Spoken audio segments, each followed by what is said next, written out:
Can we have your attention, please? We'll be starting up shortly.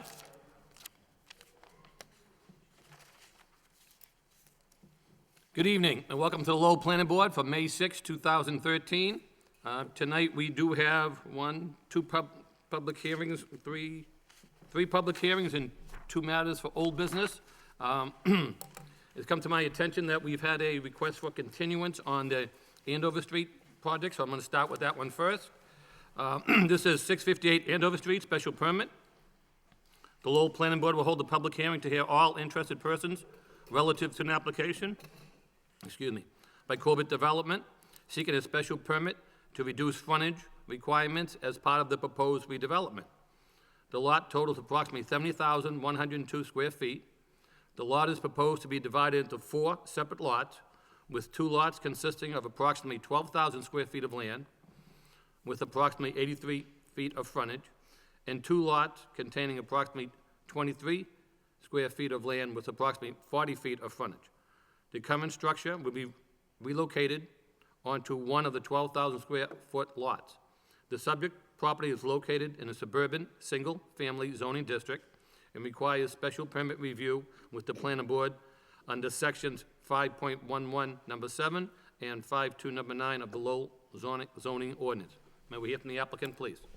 Good evening, Mr. Chairman, members of the board. My name is Attorney Brian Occasion with an office at 1 Courthouse Lane in Chelmsford, Massachusetts. I'm here tonight representing the developer, Corbett Development, Inc., and the owner of the property, ACC Realty, Inc.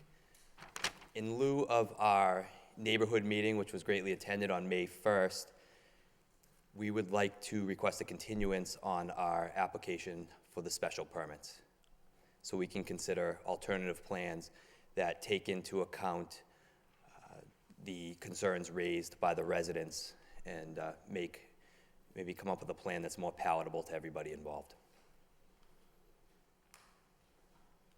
You know how long a time you'd be requesting, counsel? To the next meeting, Mr. Chairman. Do you think you'd have the plans that you might be reconsidering up to date by 5/20? That's the plan. Okay. Because I know just by the plans that we received tonight, I know by the comments that we received by DPD staffing, Yes, that some of that information they feel is inadequate, even if the matter was to go forward this evening. correct. So I would just recommend that you pay attention to their comments, because Absolutely. honestly, by looking at the plans myself, I couldn't figure out where your driveways are because they're not shown on the plan. Sure. And I think that's one of the biggest special matters for the special permit, so.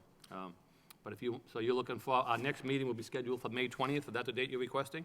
Yes. Okay. What's the request of the board? Mr. Chairman. I'll make a motion to continue the 658 Andover Street special permit hearing until our next meeting, May 20th. Okay, motion's made. Mr. Chairman, I'd like to make a request. I may have a schedule conflict on the next meeting. Okay. So I'm wondering if we could consider doing the first meeting in June, which is only not even a couple weeks later. That'd be June 3rd. Would you amend that to June 3rd? Now to give the applicant plenty of June time 3rd, to is that- get his plans sure. together. Yeah, June 3rd is fine. That's okay with you. Okay, Rich amended his motion to read to continue to June 3rd. I'll second the motion. I did have a question, though, with the motion on the floor. Attorney Occasion. Yes. So you said you wanted to make it something that was more palatable to the neighborhood. Does that mean fewer lots? That's one of the considerations. I'm not going to represent to you that it would be 3 lots because I don't know if that's what the engineer and the developer will come up with. I mean, that's obviously on the table, and that's something that I'm sure they're considering, but I'm not going to make a representation to that effect. Okay. All right, yeah, I mean, you were before us prior to this on the preliminary review, and, Yes. you know, I think, at least I know I made it clear that those Oklahoma lots were not something that we like to see, and it was potentially out of character with the neighborhood, and that's the plan we got ultimately, so I'm wondering, at this time, is it your intention Well, I mean, that's to- something that we're going to have to address. I mean, that plan was in compliance with the zoning code, and it was something that we discussed with planning and development. They thought that they commented to us that that was good planning, but I understand that you have a different opinion, so that's something that we're going to consider. Well, obviously, we'll consider everything, and it's actually not in zoning code, right? It requires a special permit, which has to meet all those criteria. Absolutely, But, yes. okay, so if that's your intention, then I think it makes sense to delay it. So we do have a motion to continue. Motion second. All in favor, say aye. Aye. Chair votes yes. Any opposition? Hearing none? Mr. Chairman, I'm abstaining. Okay, we have one abstention from Mr. Fischett. So for those in attendance, the matter will be continued to June 3rd. There'll be, does not have to be further advertised, and we'll see anybody who has concerns in this matter, for or against, back here on June 3rd. Thank you very much. Thank you, Mr. Chairman. Thank you, Welcome, members of the sir. board. Okay, moving along, let's see, let me just request a continuance. That one's down here.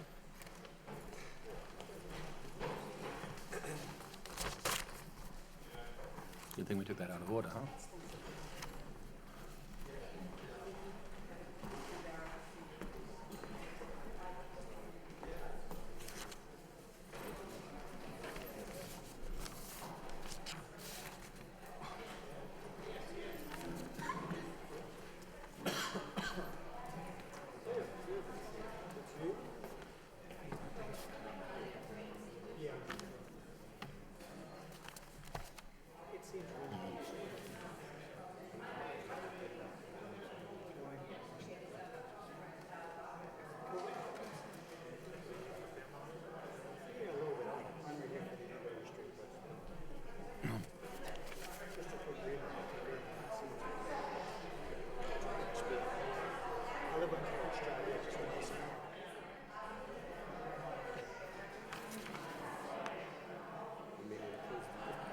Yeah, maybe, huh? Okay. Let me see how fast they move. Okay, moving along to the next matter, please. 280 Fairmont Street. The Lowell Planning Board will hold a public hearing to all interested persons relative to an application by Berkeley Development LLC. Thank you, sir. For a special permit to reduce frontage requirement at the above address. The current lot total is approximately 42,289 square feet of land. The proposal would divide the property into 2 lots. The area identified as 1 lot would consist of approximately 78 feet of frontage and 20,172 square feet of land. The current building proposal to remain would be located in the area identified as Lot 2 and would consist of approximately, 76 feet of frontage and 22,117 square feet of land. This matter was before us back on April 18th, and we had some discussion on that matter, and the matter was continued with some suggestions for the applicant to consider. And as a result of the matter being continued, we're back here tonight. May we hear from the applicant, please? Good evening, Mr. Chairman, members of the board. My name is Mark O'Hara. I'm a civil engineer for Greater Lowell Engineers. I am representing Berkeley Development. After the last meeting on April 18th, we were sent home with a checklist of items to address. We met with the neighbors, and on May 1st, we submitted a letter with revised plans that I believe is before you, and also a photo of the proposed home in that packet. I believe we addressed all of the items that were brought up during that meeting, and are here to answer any questions, should there be any.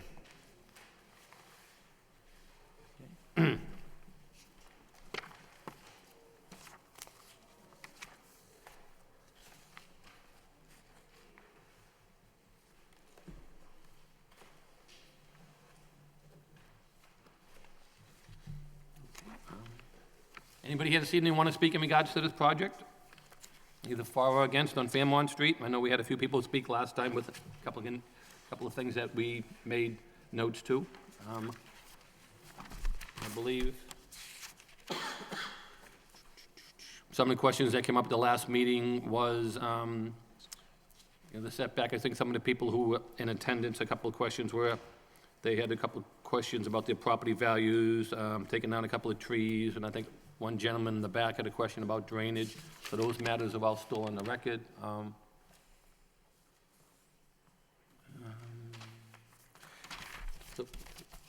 We did receive a update. This is the one we got from you, Mr. O'Hara, from the May 1st date? Yes. All the conditions that you, all the things that you proposed to fix as a result of the last meeting? Correct. Okay. Does Plan and Development have any further comments on this? I know we had some sometimes, it looks like at last meeting. I don't know if they have any further comments from our last meeting. Many of the comments were addressed with the letter that was provided by Mr. O'Hara. There's a couple items there that I think the board may want to consider, including the curbing, which was a part of one of our comments that probably should be reviewed a little bit more detail. Other than that, I think it covered a lot of our comments. The building was moved forward as requested by the board, and something that we commented on as well. Some additional trees have been put in the front, which I think is a good thing to replace the large tree that's going to be taken down in the front and then on the side. One comment I would make in reference to those trees is that there'd be a minimum caliper for the new trees of between 3.5 to 4 inches, so that you get a substantial tree there up front. Other than that, I don't believe we had any other comments. Oh, there was one other piece that there was a photo or an image of a house that has been built elsewhere in the city. I think that matches the elevation, correct? That matches the elevation that was submitted with the original application. I think generally that has some pretty good details. The only thing I would recommend is that specific dimensions for the architectural details be provided in an elevation plan. So for instance, window casings or window molding be of 4 inches, the corner boards be 6 inches, that sort of thing. And that's something DPD is willing to work with the applicant if the board wishes to detail that out.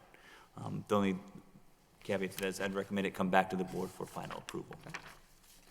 Other than that, I think it addresses all our comments.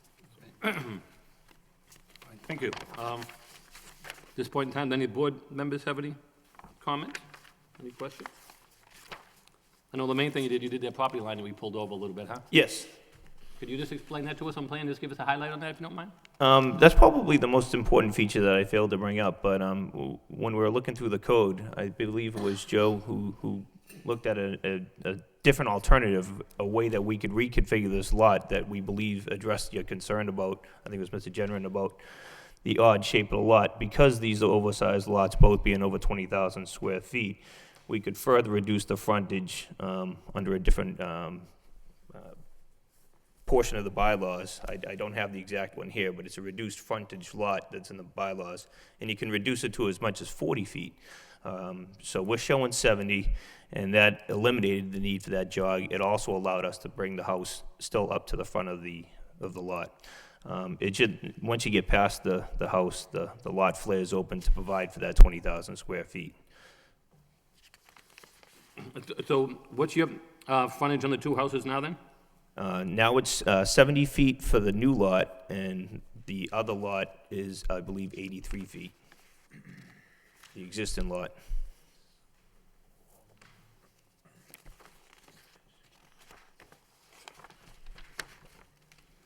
And I also noticed that you're gonna tear a few things down, you mentioned before, like the garage on the existing home?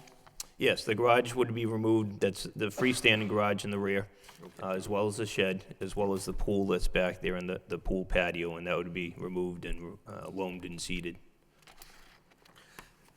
Okay. Any board members have any questions? Mr. Generin? Excuse me. Thank you, Mr. Chairman.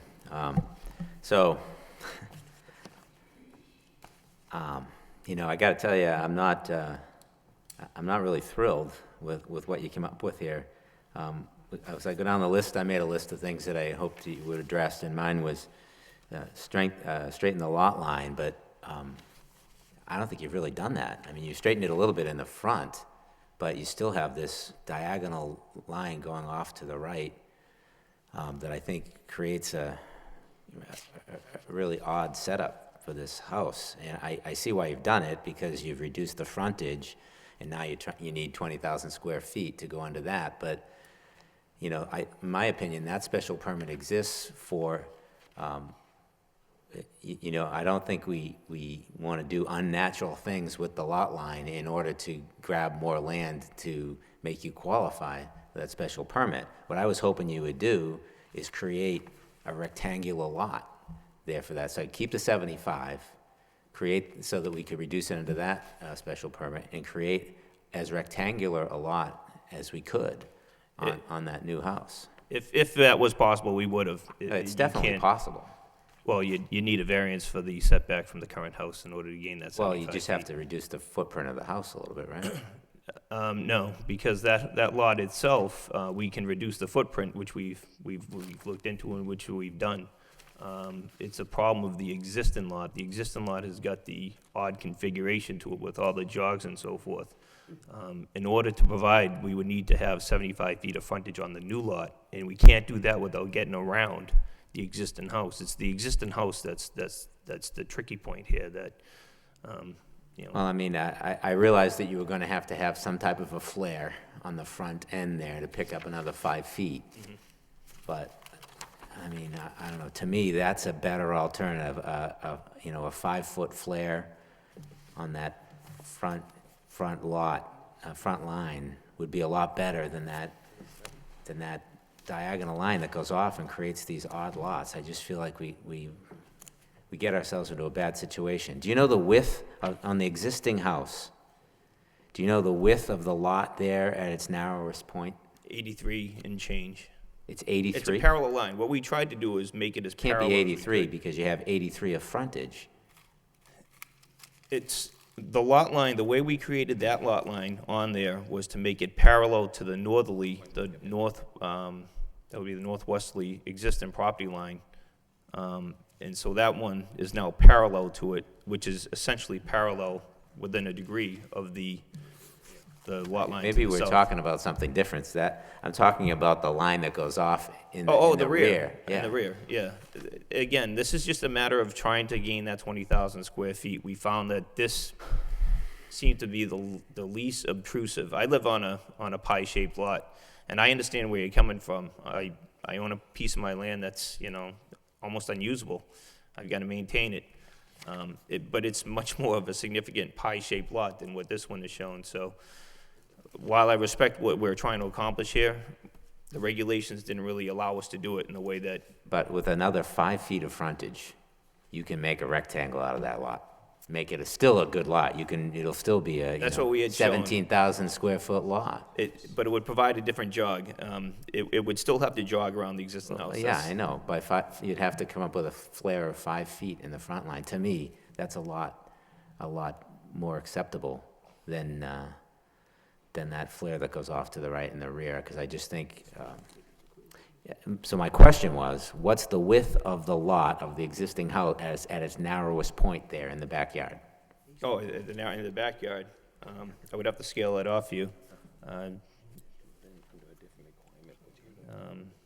It's probably about 75 feet. I can I get think you the that's exact oh, measurement. all right, so, all right, let's, you don't have to do that right now. Let's move on here. I have a few other questions. You did move it closer to the street, which was important. I asked you to provide detail on the new house as well as detail on the renovation of the existing house. Now, I see a picture of another house here, but, that doesn't really, is that your detail on the new house? That is the spec of the house that he's gonna put in. That one is located on Berkeley Street in Lowell. We figured a picture, we provided the plans of the original one, then we took the garage off and put it under, and that is a picture of exactly what's going in there. Did we receive any plans on that? It's the same plans that we had submitted. It's just without the garage being attached, it's a part of the I was house. hoping that we could get some plans on what you plan to do there. We can provide those plans, that's not an issue. I noticed you still haven't mentioned vertical granite curbs. No, again, with the curbing, what is out there right now predominantly is bituminous curbing of different types. The most, what is in front of the site is the low profile, they call it Cape Cod berm. There's also some of the higher profile berm. Up and down Fairmount Street, you have no curb, you have vertical granite up at the top of the hill, you have vertical granite down at the bottom by the fire station, but besides that, there's only one section of vertical granite. So the character of this neighborhood is actually bituminous, and we're gonna leave what's out there. Yeah, I see, I won't accept that. I know there's a whole variety of things in the city when it comes to curbing. We see all kinds of stuff, sometime on the same street. But my feeling is the city standard is vertical granite curb. When there's a new development going in, it needs to be vertical granite curb. And if, eventually maybe the rest of the street will conform, but I don't think we go to the lowest common denominator on that. So I think it's got to be vertical granite. If it was a new development, absolutely, we'd be following the spec, but this is Well, an existing I'm road. telling you that it's got to be vertical granite. Okay. And what about, you didn't mention, I had brought up the idea of the deed restriction. You cannot further subdivide these lots, but if what you're looking for is a deed restriction. Yeah. I don't know what the purpose of a deed restriction. I personally am opposed to that because it could take away value from the lot in the future, and you run into more problems in the future. However, you can only change that if the zoning code changed and allowed for smaller lots, so that's a matter of changing zoning code. Stranger things have happened. So They have, but, that'd be something that I'd insist on. You also are going to provide a drainage plan showing the runoff. Did you We do that? contacted we attempted to contact the city engineer about the drainage runoff. But the fact of the matter is, we show on the plan the existing amount of impervious area and what's being proposed. And what causes runoff or an increase in runoff is whenever you increase the amount of impervious surfaces.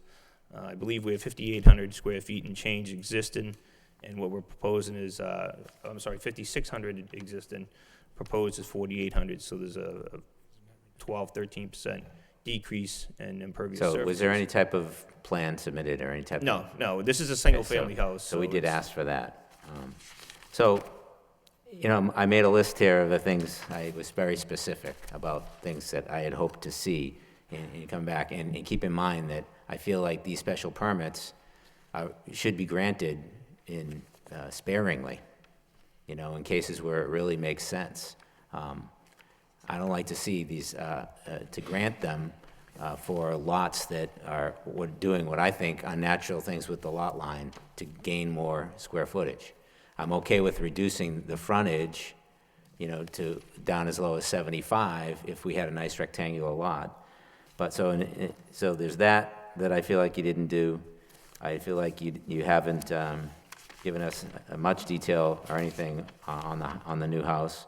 No detail on the existing house, the renovation there. Refused to put in the vertical granite cubes. You don't want to put in the deed restriction. You haven't given us a drainage plan showing the runoff. I feel like you didn't do much of anything that I requested that you do. So, I'm disappointed in what you've delivered here. You said you met with the neighbors? Yes. Is anybody from the neighborhood here?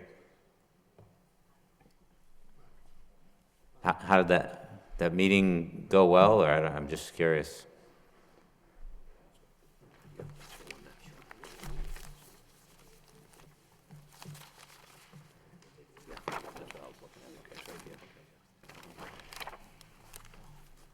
We met with the neighbor and One had a neighbor? meeting afterwards. I'm sorry. You met with one neighbor? No, we met with all the neighbors that were here okay. at the meeting. Okay. And, I think if they were opposed to what we were proposing, they would show up at this meeting and speak differently. I believe what the feedback we got from them was positive on what we're proposing here. I'm looking at this as being a single-family house, and the stuff that you're looking for, well, I do respect what you're asking for. If there was a concern with drainage, it's my job as an engineer to prove that there's not going to be any increase in runoff. And I've been doing drainage reports for over 20 years, and I can tell you this much, that when you reduce the amount of impervious surface, to prepare a report is an exercise in futility, and I'd hate to do that to my client. There's not going to be an increase in runoff. We asked for some type of feedback from the city engineer. on the And runoff. I In any case, I you know how I tried. feel about it. I feel like you didn't provide us with I don't like the lot, and I feel like you didn't provide us with those things that I asked for. So I'll leave it to my colleagues for the rest of the comments. Mr. Boyle? This issue about how the lot lines are drawn, I think this is something we really need to consider and get straight. It seems that a completely rectangular lot isn't going to meet the zoning. He either needs to have a jog in the front along the street in order to get a little bit more frontage, or he needs to have a jog in the rear, as shown here, in order to get more lot area. And we need to think about how do we decide what we want, how we decide what is superior. I would appreciate some feedback from planning staff on this, but my sense is that this problem with these irregular lot lines, it can be a problem. And as a general rule of thumb, the more visible and more used the space in which the odd lot line is located, the more of a problem it's going to be. And the less visible and less used, more out of the way the odd lot line is, the less of a problem it's going to be. Looking at the existing lot, you can see it takes the multiple steps in the rear on the, I guess you'd call that the southeast side. But that really hasn't been a problem for anybody because it's way in the back. It's not out on the street. Walking down the street or driving down the street, it's very easy to see this is where one yard ends and the next one begins, and there's nothing unusual about that. Whereas if there was something similar to that going on right next to the house, or right up close to the frontage, that would be much more confusing. It would be more of a problem. What I'm seeing on this plan is that the odd lot line, the diagonal lot line, is towards the rear of the property. And I think as a rule of thumb that would generally be a better choice than to have the lot line at the front of the property. That little jog and that bowing, bending lot line going right out to the street on the initial plan, I think that was the worst solution, and that making the lot line straight near the street is a better answer, even if that requires making the line diagonal towards the rear.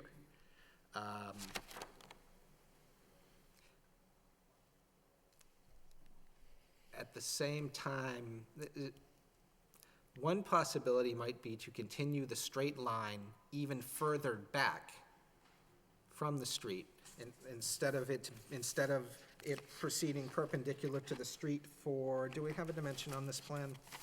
How long is that? For 65 feet, continue the line straight back from the street for 80 feet or 90 feet, which would result in having to draw that diagonal line even more sharply to the point where it comes to the other side of the house, meaning that that the existing home would end up with a backyard that would end up with somebody else's backyard behind their house. And that's not ideal either. And so we're kind of balancing, we're trying to balance considerations here. I think what we've got is pretty close to a happy medium.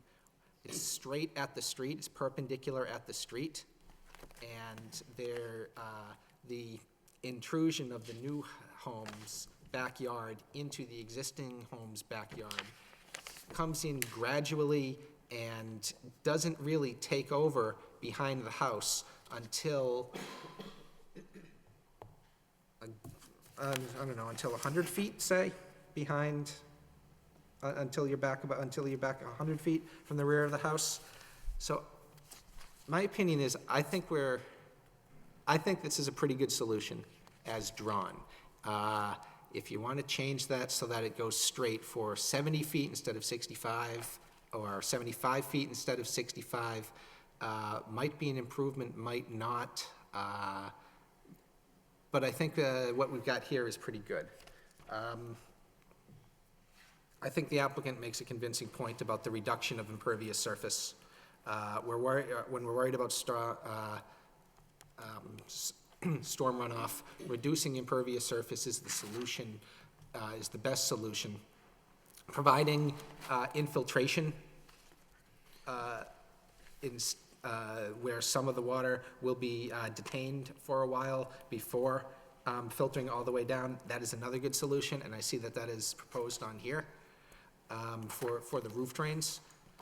Just to make 100% certain, when you say reduction of impervious surface, that's taking into account pavement and roofs? Yes, pavement and roofs. Existing roofs Existing for roofs. sheds and garages and stuff, as well as, Proposed as well roofs. as the pavement. Including the new house, there's still a reduction, but on top of that, we are proposing trenches for the rooftop runoff since it would be clean. Okay.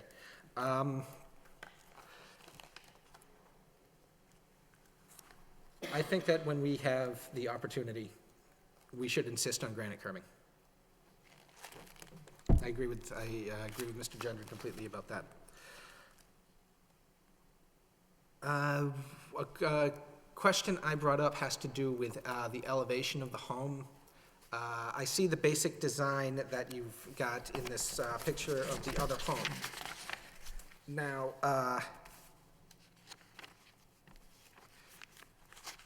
the garage, the bottom, the floor of the garage where where cars enter, is that going to be roughly at this grade of the street? Or is the driveway going to sink? The grades of this lot really cater to a house having a drive under garage because it drops away, so you'll take the fill material from the foundation, bring that up front, retaining wall up front, similar to what you have in that photo, and then drive around. It does slope down back. It would have to maintain that slope, but that would get you into the house without the house being, so far sticking up out of the ground and having to bring in an awful lot of fill. We don't want to have to bring in a lot of material and change the contours out there, so we would be working with what is almost the existing grade out there. My concern is actually in the other direction. It would be best to have those garages be as invisible from the street as possible, and dropping them further below street level, I believe, would be a superior design option. It looks like there's about a 2-foot drop from the street to where you enter, to where you go into the garage. That's basically the equivalent of building them at street level. If instead of Actually drops about 5 feet. it drops about 5 feet from the street? It does slope away. I do understand where you're coming from. It's nice, well, it depends on your opinion. Do you like seeing garage doors or do you not? We could argue that all night. But I believe what we have here really fits in naturally with the slope. The garage doors would be lower. That also allows the drainage to go where it currently goes. There's a driveway that drains down there right now. And I just believe from my own experience that when you work with the existing natural grades, you're not changing things too much. And I think that's just preferable.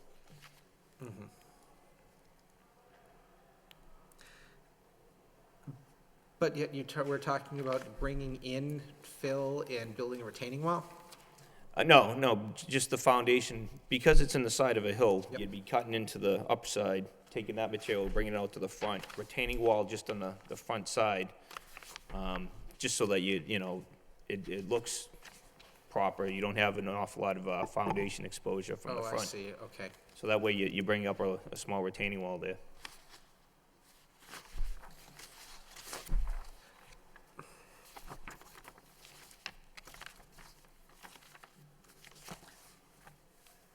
But again, that issue with the possibility of a lot of exposed foundation, that would be the result of building basically a story, the garage story, starting at grade level and being 1 story above ground, and then the 2nd story, and then the 3rd story. And so you're using fill to kind of hide that garage story. Not really. This photo is the photo of the house, and this, to give you an example, but Right. yeah, this is on a smaller lot, but this one is sitting on more of a level piece of land. What we've got is a hill that's at a 9% slope. So, Back from the street. yeah, it's kind of almost backwards from this. If I could show you an ideal picture, I could better explain what this is gonna look like, but I can tell you just that from my experience, this would look most natural with the drive-under garage compared to any other style of house. It just works that way out naturally. You can dress up the front with that retaining wall. It can, the retaining walls aren't just gonna be concrete, they'd be a decorative type of wall. And then above that, you'd have the material that you excavated out of the foundation hole, and that would create the front of the lot that would look almost level from the street. So you'd have like a level front yard, retaining wall on the right, and then a drive-in garage. A retaining wall on the right, not a retaining wall facing the street. I'm sorry? A retaining wall along the driveway. Yeah, not along a the driveway, retaining wall not facing the street, no, Okay. no. Now I understand better. Yeah. Okay. I'm satisfied with that then. Okay, thank you, Mr. Chairman, that's all I had. Mr. Fischett? Thank you, Mr. Chairman. I'm glad that got cleaned up at the end, because that's what I was trying to get my arms Sorry. around. Because the picture that you provided showed that retaining wall in the front, but now I understand. You're talking about a level lawn, and then as the driveway drops, retaining wall. Yes. That's what I have at my house, so, like, I can follow that.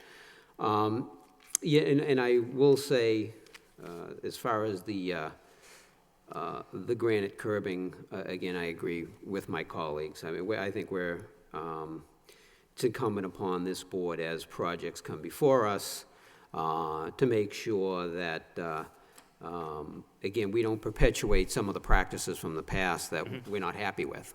Okay, Yeah, I so- fully respect what you're saying. Yep. So from that perspective, certainly we would require that. Again, I think we've got three of us saying that. I don't know about the rest of the board members, but certainly that's, I think, we feel strongly about that. The lot lines, I certainly can respect Mr. Gendron's thoughts on that. I will say, I agree with Mr. Boyle. I can tell you the first proposal just was not acceptable. I think that, and I think we all agreed with that, the way it was cutting across the front of the existing home, and it just, aesthetically from the street, it didn't look well. I could see somebody eventually putting a fence up that would cut across. It didn't look good at all. This here, I think each home is afforded the use of the backyard, and from the streetscape, it really would not be something that would be noticeable to any great extent. Again, the concern we had was moving the home forward. You did address that. I think Mr. Boyle had talked about having some sort of a front porch. It looks like, based on what you provided, you're going to have that, and the landscaping.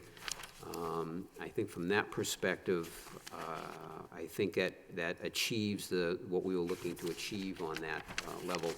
I'm really glad you cleared up the whole idea of the retaining walls. I was having a real hard time with getting a handle on that. So I think that certainly makes a huge difference.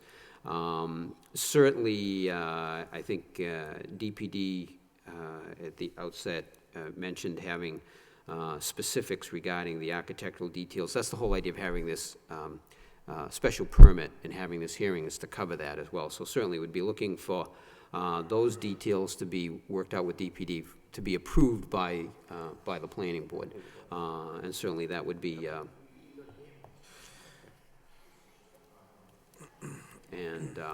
so from that perspective, I think, Mr. Chairman, I think overall, I think this achieves what we were looking to achieve. From the drainage perspective, yeah, I mean, I'm looking at it as if, truthfully, if it's similar to going and getting a permit for a home to be built, I think, from the perspective of the impervious surface. We're not looking at infrastructure with a road. I think what appears to be adequate with what we're looking at. And we're looking at sizable lots here. So it's not a case where I think that's going to be an issue. So from that perspective, again, I think it achieves what we wanted to achieve from the last meeting. So from that perspective, Mr. Chairman, that's all I have to say. Bob, you have any questions, comments? No, I really have no problem with the diagonal line in the rear of the property.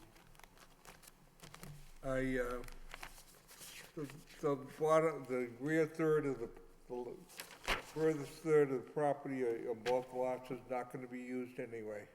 They'll end up being growth areas. the problem property is the one with the existing house on it. It's an irregular shape more than the new lot. And other discussion has pretty well answered a lot of my questions. Thank you. I know, Rich, you weren't here last meeting, so do you have any questions? No. Okay.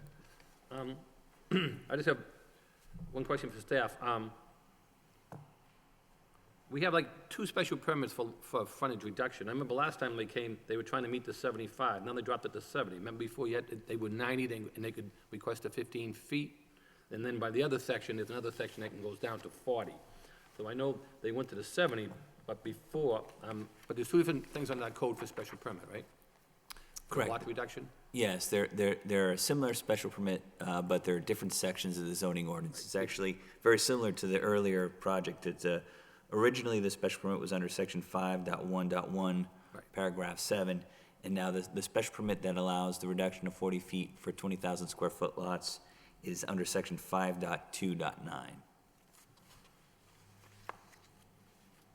Okay, because the problem we had last time, he was trying to keep the 75, and now they come in with the 70. So if we reduced it to the 70, he'd be still in compliance on that special permit requirement then, right? That's correct.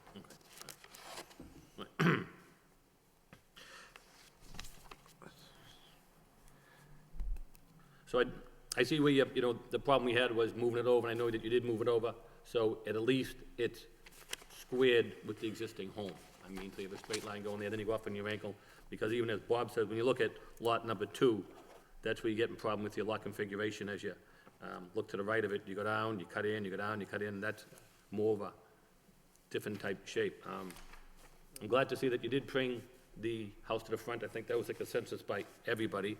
I know one of the questions were, I know you're trying to get information for the drainage heading back. I think the only person who spoke in regards to the back, I believe it was Mr. John Green, who's there above you. He just wanted to make sure he didn't have any water heading back his way, and I know you said you'd try to address that somehow, and I know that you did try to get a hold of the city engineer, which is unavailable.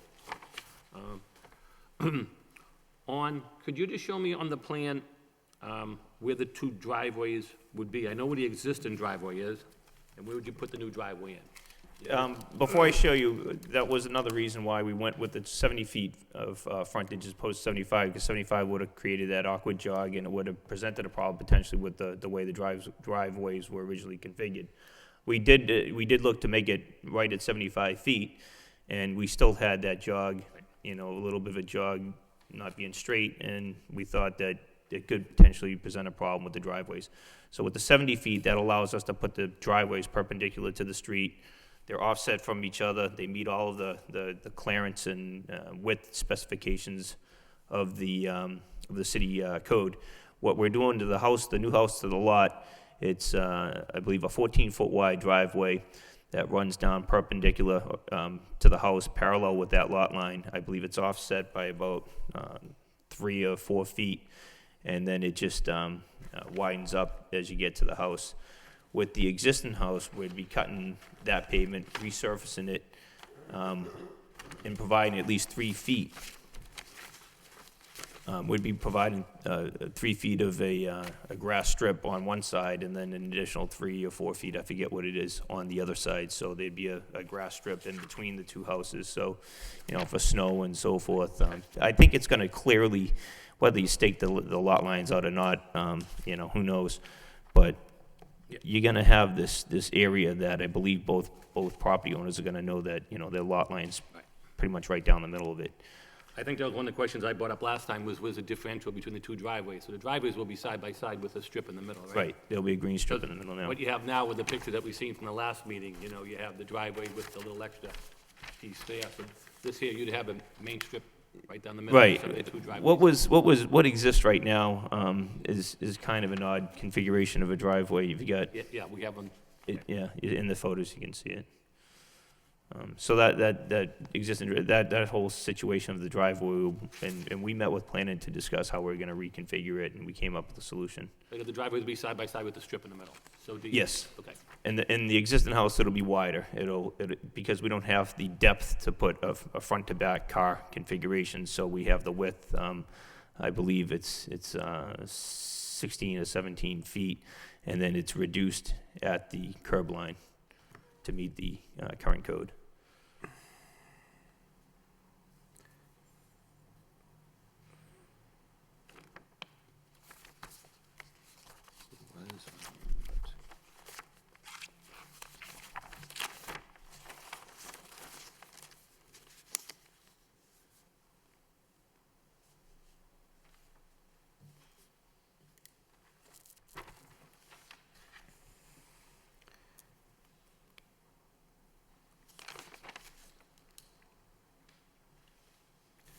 Mr. Chairman, can I ask the applicant one additional question? How wide is the front porch you're proposing? How deep? How, 4 feet deep, and the width, I know it's shown on the plans, 26 feet. Right, 4 feet deep.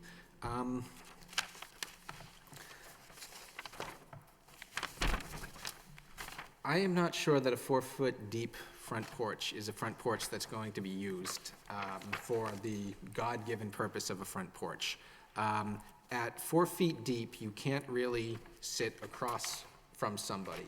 It becomes a decorative feature, an architectural feature, instead of usable outdoor covered space. If you look at the historic homes in the city, where there are front porches which people use, they tend to be more like 6. Is that set in stone that you can only build a 4-foot front porch? I'm looking at the plan now, and I just met with the builder and saw if we could configure it to be wider. I mean, I agree with you, I got a 12-foot deck by 48. Yeah.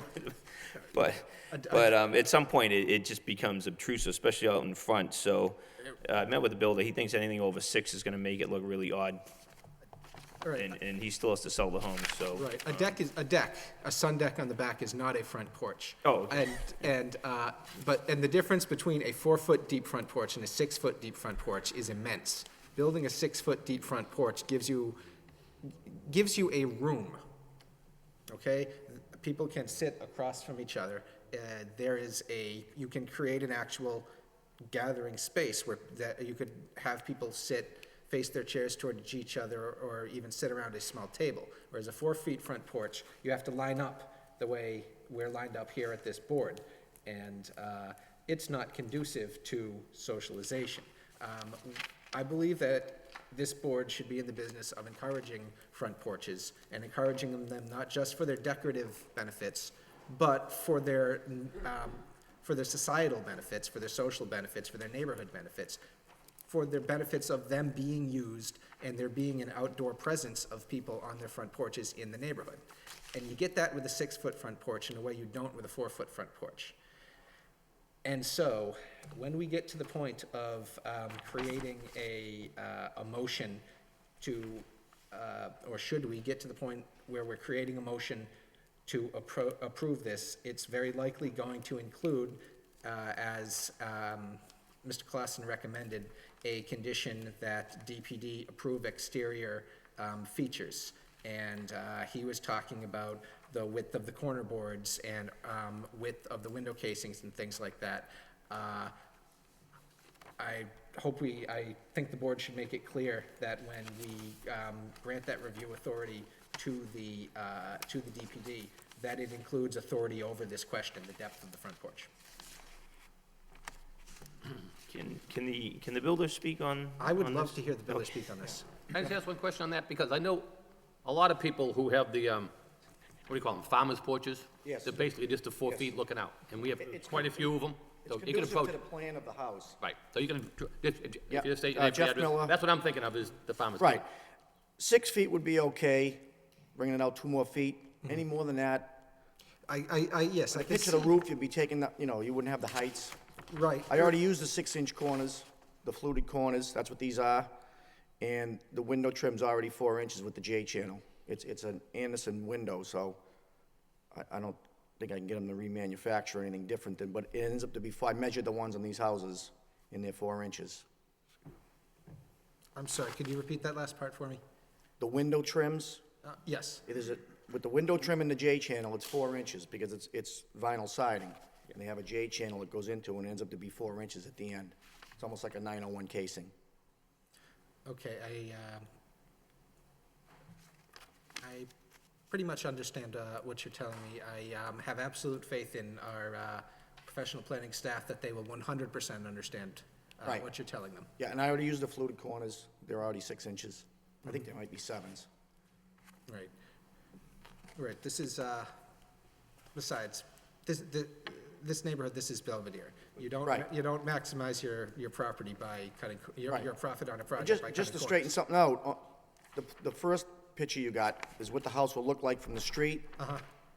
And it was the reason why those walls are, this is 7,000 square foot lot, so you kind of had to build the house to fit the lot. This is 20,000, so the house will look like this, going by the street, and then it will go, drop down Yes, probably more than 6 feet, and the wall, it'll have a little wall on the side, so you won't even see the garage doors. right. Right. I can see where you're getting confused, because the other picture has the wall in the front. Yeah, it's not gonna be that. That we had to do because there's really no depth to Right, this I'm straight on that question. Your engineer made that clear enough for me.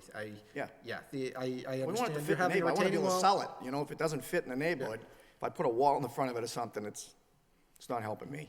Right. Okay, thank you, appreciate Can I just that. ask one question? What did you say the address is of the picture here, of the house? Is this located? It looks familiar to me, I'm just trying to place it. 21 Canoyle, Yeah. right up, it was lot 121B Sanders, Yep. I recall, yep. and they have 2 rocking chairs on their front porch. Yeah, I remember that. Yeah. I'll leave it at that. Oh, that wasn't me, I just bought it. No, I just remember that, now that you say where it is, 'cause I know it's right off Sanders Ave, goes right in Yeah, there. it had, Right down Sanders, talk take a about hard lot right. lines, if Yep. you were Get on out- that one. Get out Sanders Ave, take the hard right, yep. Yeah. I know exactly what you mean, okay, thank you. Jeff, you have another Mr. question? Chairman, yeah, just, and I'm sorry, just Problem. for the petitioner, just to clarify, so you indicated that a 6-foot wide porch could work in this Yes. design then? Okay. Any further than that, you're bringing the pitch Understood. down on the roof? Okay. Yeah, understood. Yep, okay. Anybody else have any further comments? If not, what's requested? Mr. Chairman, I had another question. We had another request, or I guess I had another request at the last meeting regarding a barrier along the houses on, I guess that's Evergreen. That was, it's going to be we talked about maybe doing a arborvitae's or something along the houses along Evergreen. There already are an existing shrub row, hedge row, that is in between the proposed house and the existing house that's on Fairmount. Behind that are the large oak trees, very large, mature oak trees. We met with the neighbors and agreed that we would prune them of the dead limbs. But as for the plantings, there is an existing fence behind your house, and you are the next house in line, right, from the corner? All 3 houses. Yeah, so there are fences, and there's a steep slope, again, with the existing hedgerow and trees, I don't know if they'd, that's something we'd have to work out with the neighbors. Okay. Were you at this meeting that he's talking about, the neighborhood meeting? Well, we met right after this meeting out in the hallway, and this is when we discussed all these That items. was the meeting in the hallway after. Oh, yeah, they were all here, so we said, let's hold it right now. And I'm curious, what's your feeling on this? Where do you live? Which? Second house in, so directly abutting. Mhm. Yep. Okay.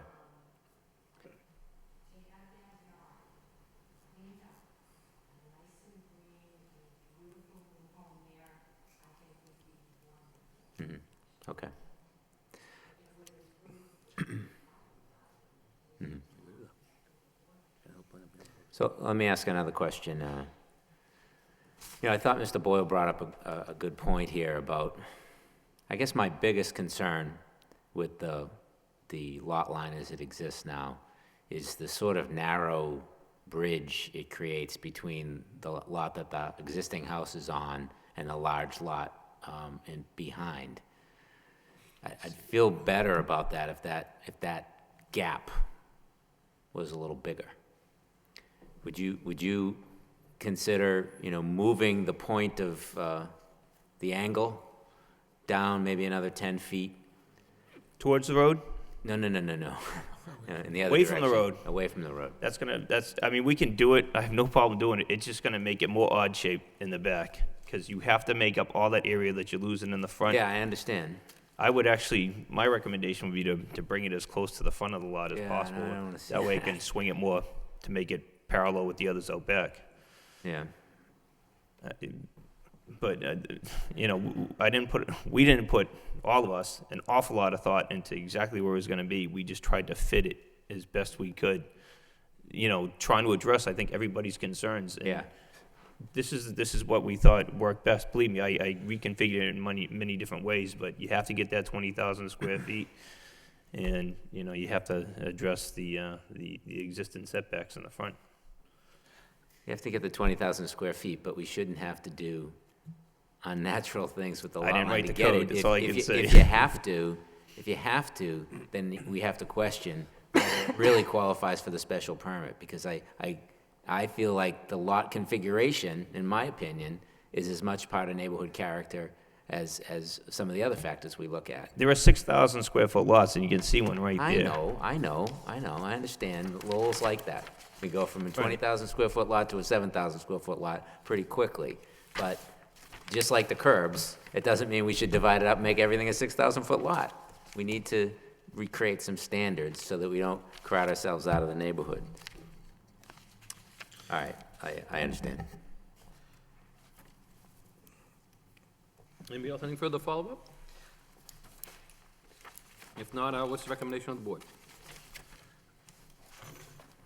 Mr. Chairman, I would make a motion that the board approve the special permit for the reduction in frontage with the following conditions: that the applicant install granite curbing along the frontage of both of the new lots, that the applicant submit to the Division of Planning and Development elevation plans showing the features on the facade, including windows, doors, dimensions, porches, and that the applicant similarly submit for a DPD staff approval a planting plan for the types of trees used along the street, as well as the treatment of the space between the two driveways and any other plantings to be added or removed on both lots.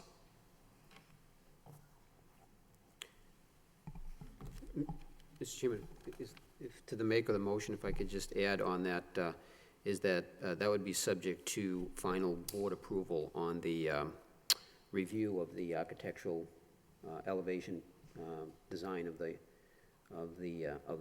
property. So it would come back to the board for approval. The work with DPD, but for final approval by the planning board.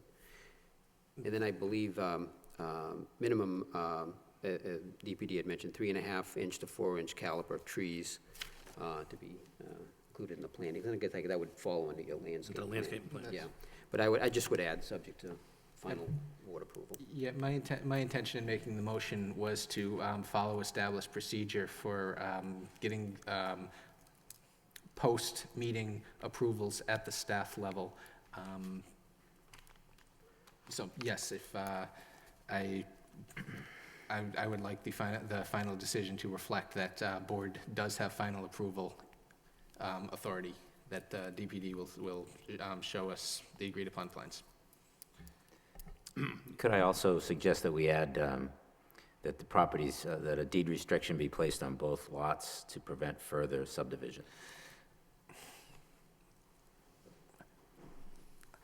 I'd like to hear from staff on this. Is there a real possibility of further subdivision of these lots? If variance is sought and approved, one could. Under current zoning, to meet zoning requirements, it's unlikely. But if a variance was sought and approved for lot area or frontage, they could be, yeah. is it okay if I don't know if the meeting's still open or closed? I didn't hear a motion on that. You make a comment on that if you want. Oh, I just wanted to say that a deed restriction is, I understand where you're coming from. I understand what Adam is saying as well. I'm sorry, Aaron. But a deed restriction is gonna reduce the value of this lot. You're not gonna have as big of a pool to choose from when you're selling the house, and it's So gonna be you more just, difficult. you just told us that under our zoning code that you couldn't possibly subdivide the property further. If that's the way you feel, I can't imagine that a deed restriction would hamper your feelings on that. Furthermore, I feel like, both of these large properties in the back there, both abut single houses that have frontage on a street. So I could see conceivably ways that people could purchase a house and access that land and potentially attempt to subdivide it. Would be hard, probably might require some zoning code, but my feeling is this is a special permit. This is something that is outside our zoning code. Okay, we're giving you, because of the condition of the land, because of the large lots, we're making an exception for you because we think it can bring value to the neighborhood. The least you can do is submit to a deed restriction, and you get what you want, and it brings you very little disadvantage. So anyway, I'm asking the board to place that restriction on there. I mean, just thinking out loud, on the other flip side of that is, if you have a restriction on there, the people who go to buy that property have a safeguard that knows no one's gonna build in that backyard on them. That's just what I was thinking, Mr. Chairman. While it So- may reduce the, I mean, sometimes you say, hey, we've all heard the story that this is conservation land, you can't build in the back, and then the realtor sells it, next thing you know, someone comes up and says, gee, the realtor's gone, that's not conservation, someone's building in my backyard. anyone, Speak for that? Sure. I don't have a problem with that, but you as an attorney should know that when somebody goes to buy a house and they see a deed restriction, it's usually a deterrent. I mean, we're looking just to subdivide this, build one new house, clean up the old house, Right. and be gone. I don't know, after that, it's in your hands. But when they do a deed, Right. and they see that, well, something's wrong here, there's a On the deed other hand, you restriction. say, and when you're selling it, say, you got 20,000 square feet of land and nobody can touch the backyard, so it's yours forever. not only you have So 20,000 that can be a square selling feet, point for somebody who either No, I A, understand that, but And the entire neighborhood on Evergreen and on the other street over there knows that they're not gonna see. I don't they're gonna have a see- problem with They're gonna that. see a nice backyard back there. Right, We except- understand, I think we understand Except your for when position. a lawyer says, well, it's got a deed restriction. It'd be like having a UEC or something on it, it's, And you understand what the deed restriction's for, and you, the question would be, Okay the with it. lawyer at the closing, would say to their client, this is the restriction, no one can build there. I mean, and at the same time, the buyer of either of these homes would know that the other lot has a deed restriction, so their neighbor wouldn't be subdividing their lot, which would provide any buyer with a little more confidence. It's not just a deed restriction on your lot, on the neighbor's lot too, to anyway, protect you. I think this is a matter for the board discussion now, wouldn't you agree? okay. So, getting back, I'm to the make of the motion, and I know, Steve Did you say you accepted that? made a, request Making up my mind. to see if the maker wants to add that as a condition. Joe, you gonna put that as a condition, yes or no? Or do you wanna leave it as is without the deed restriction, as your motion? The only thing I would add to the motion, if we could, it would be just that, if the applicant said that they were gonna work with the city engineer to make sure there's no drainage problem going back to the rear for Mr. Green's property, if they could just follow through with the city engineer on that and give us a report so that water does not run off. I know they said they tried to get a hold of the city engineer. I confirmed that with Aaron earlier today. And if they're gonna have it that way and there's not a problem, just, if they could work with the city engineer to make sure there's no drainage problem. I think that was something that we talked about last time and the applicant was in favor of. So I'll just ask that the applicant work with the city engineer to make sure there's no problems with the drainage heading back to the rear property, which I think was Mr. Green who spoke in regards to that. So that's the only thing I would consider. Joe, if you want to add that to your motion as well, so that's something I'd consider. I would certainly add that condition that The drainage. that the Refer to the city engineer confirm that the project will not reduce in a net increase in stormwater runoff. On the question of the deed restriction, I really do not have a strong opinion.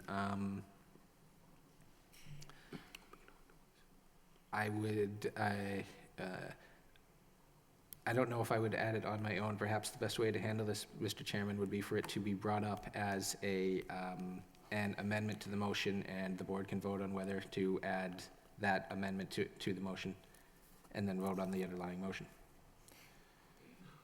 Okay, well, let me put it this way. How many board members would want to see the deed restriction? We can either go with or without and see what their feelings are. So just, Jerry, you have any thoughts on that? Then I'll ask Bob, and then I'll give you my 2 cents worth. I guess I fall into the same category as Mr. Boyle on this. I'm trying to recall any instances that, in my experience, is whether or not that's had a detrimental effect on the property value. I mean, we don't want to do something that's counterintuitive to what we're trying to accomplish here, but I actually heard some very compelling arguments as to why it would perhaps even give everyone a better sense of security that something else isn't going to change. But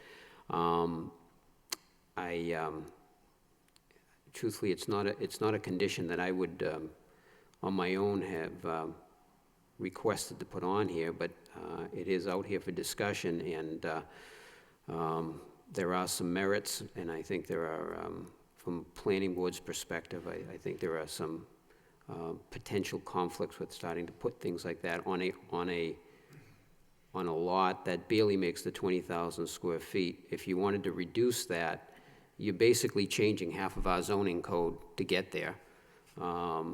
In multiple variances, and no longer making the special permit even applicable to the 70-foot frontage. And I mean, really, what it would take to get you there would be horrendous for the city to, I can't even fathom how the city council would vote on a zoning change that would allow that type of lot to end up that way. So is it something that we're putting on that could possibly diminish the value? And is it really going to, other than making it seem like, we're putting extra protections in, but are we really doing that? And are we more hindering the lot? Obviously, I have mixed emotions about it.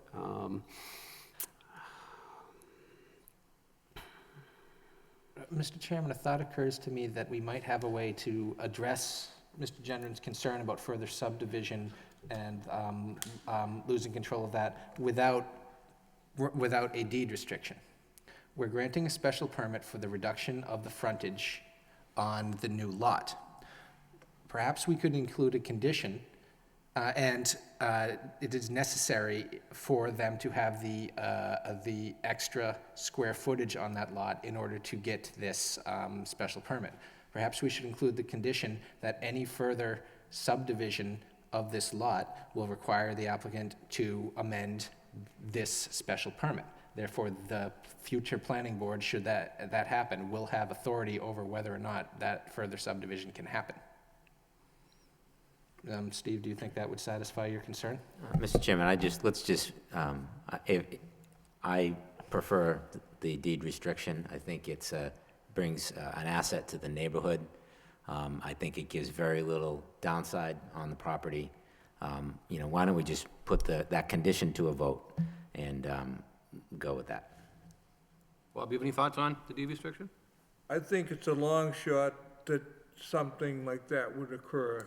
I don't really see the need for a deed restriction, but I like Joe's idea about making it a part of the special permit to have to come back if they're gonna change this in the future. Aaron, can I back up to you for 1 second? You said it could come in maybe on one of the lots you could see in the future. Which lot are you looking at, 1 or 2? Oh, to reiterate everybody else's comments, it's very unlikely. It would be a challenge to create a second or third lot, out of either of these two. It would be a number of variances that would be sought, including lot area, frontage, et cetera, et cetera. It might include a definitive subdivision as well if they needed to build out a street to get frontage. So there's a number of different ways it could be done. I think any way that it could be done would require a significant amount of relief. But, I mean, the reason I commented earlier that it could be done through variance is that it has been done in the past Yeah, through variance. I understand that, I mean, because the other thing with the deed restriction is, you prohibit something that we might like down the road, which we cannot foresee at this point in time. I mean, That's correct. Mr. Chairman, I mean, we've done this before. I mean, this is not, I can think of at least, probably 5, 6 times in the past, we've had large lots come in for special permits, and we grant them with a deed restriction that prevents further subdivision. It's kind of, okay, we'll do a favor for you, allow you to build in this lot, but we're just saying that it can't be further subdivided. I honestly don't see what the big deal is. It's something we've done many times. I understand there's some objection from the applicant, but, I'm kind of at a loss for why it's such a problem from our perspective. But, as I said, I think we should just put it to a vote. okay, so we go back to Joe, the maker of the motion. So far, you're having the granite curbing, the elevation plans, the landscape planting plan, going along to city engineer for the, make sure there's no further drainage runoffs. Those are what's in your motion so far, Joe. And I will add a further condition that any further subdivision of either of these lots would require the applicant to revise, to get a revised approval of this special permit. Mr. Chairman, I'll second that motion. Okay, motion's made and second. All in favor, say aye. Aye. Aye. Any opposition? No. Okay, and so the vote carries 4 in favor and 1 against. You all set? Good luck. Wish you well. We will be Thank you seeing very some of your much. plans down the road. So one of the motions of the plans was, when you come back with the architectural plans, you resubmit them to DPD, and Sure. they will submit them to us, Okay. and then we'll make a final vote on that. If we have any further questions on that, you can either be present, or if we feel that you have to come back for them, you can discuss with them either way. If you don't mind, I wasn't clear on the deed restriction. Was that part of the, No, what he voted for, that last condition was, if anybody comes in for the subdivision, they have to revise. Okay. They have to revisit the special permit that was granted tonight, okay, thank you. okay? Thank you very much. Thank you.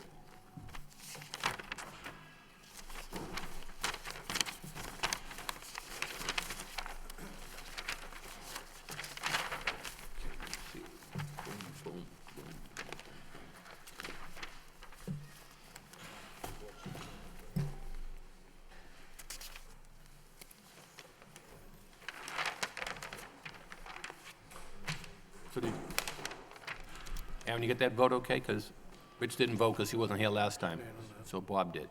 Correct, got that. Thank you. You know what I mean? Because he wasn't here from last time. Yeah, Appreciate that. just want to make sure you, yeah, quick, okay? It is helpful. Anytime we can regroup after Yeah, these yeah. votes. Okay, let's get back to my agenda here.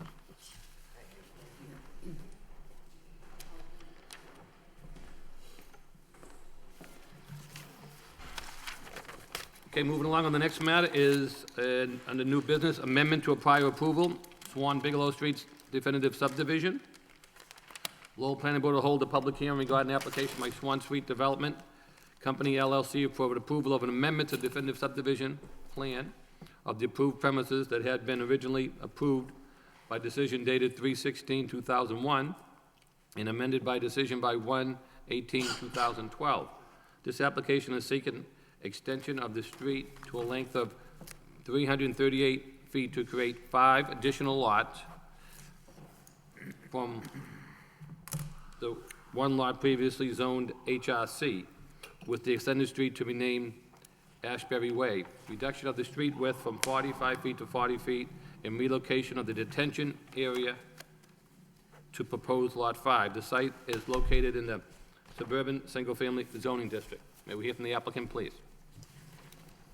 Good evening, Mr. Chairman and board members. My name is David Plunkett. I have an office at 151 Warren Street in Lowell. I'm representing the applicant. Here with me tonight is the Roland Mainville, who will be the contractor constructing the project, and also Dan Corvus, the project engineer. Mr. Chairman, just briefly, this is the culmination of a number of months of dealing with this parcel of land, ultimately the rezoning that resulted in the suburban single-family zone. We have had 3 scheduled meetings with neighbors up to this point in time. At the last meeting, last Wednesday, we sent out notice. Unfortunately, the email that went out didn't hit the entire group that we wanted to hit, and we have been in contact. We have heard from the neighbors, and we've made a commitment to them that we will schedule another meeting with them, especially in light of the fact that there is a issue that will have to be addressed related, that will be going before the Conservation Commission. Their meeting is on Wednesday, and our expectation is that their meeting following that should be final resolution. We're very comfortable and confident that there will be a full resolution of the issue before Concom, and so we would be looking, to having the meeting before the planning board set to the June 3rd meeting so that we could resolve that Conservation Commission issue. So the result is that we have a parcel of land with the, under the new zoning that created 5 lots. 3 of the 5 lots are slightly over the 10,000 square foot, 1 lot in excess of 12,000 square feet, the 5th lot being in excess of 13,000 square feet. Mr. Chairman, what I'd like to do at this point is just turn this over to the project engineer, and he'll run through some of the specifics of the project itself. Sure. Thank you, Attorney Plunkett. Mr. Chairman, members of the board, my name is Dan Corvus with DK Engineering at 87 Indian Rock Road in Wyndham, and I'm the engineer that designed the project and prepared the plans. The site that we have, as Mr. Plunkett said, it was originally zoned HRC. It's now zoned SSF. So the minimum lot size is 10,000 square feet with 90 foot of frontage. How does this work? Okay. The previous development had 2 lots out in front. The lots that are identified as lots 1 and 2 on the plan. Only the lots in the green area are what are involved with the subdivision. Those lots are pretty much staying the same, with the exception of the temporary turnaround that was approved in the original subdivision is obviously gone, and we've extended the roadway. The original cul-de-sac, I believe it was somewhere around 200 feet. This new cul-de-sac that we're proposing is 330 feet. The site right now, the rear of the site is mostly wooded. The soils out there are hydraulic soils A. It's a Windsor soil, loamy sand. The infiltration rate is pretty good. So there's very little runoff pre-development. So what we've done to control the runoff in the post-development is to put in an infiltration basin at the end of the cul-de-sac. The infiltration basin will hold everything up to just less than a 100-year storm. In a 100-year storm, there's 0.2 CFS leaving the basin, which is a reduction from pre-development. Also, we've reduced the runoff volume, which is typically not the case. What we've done is we've infiltrated everything.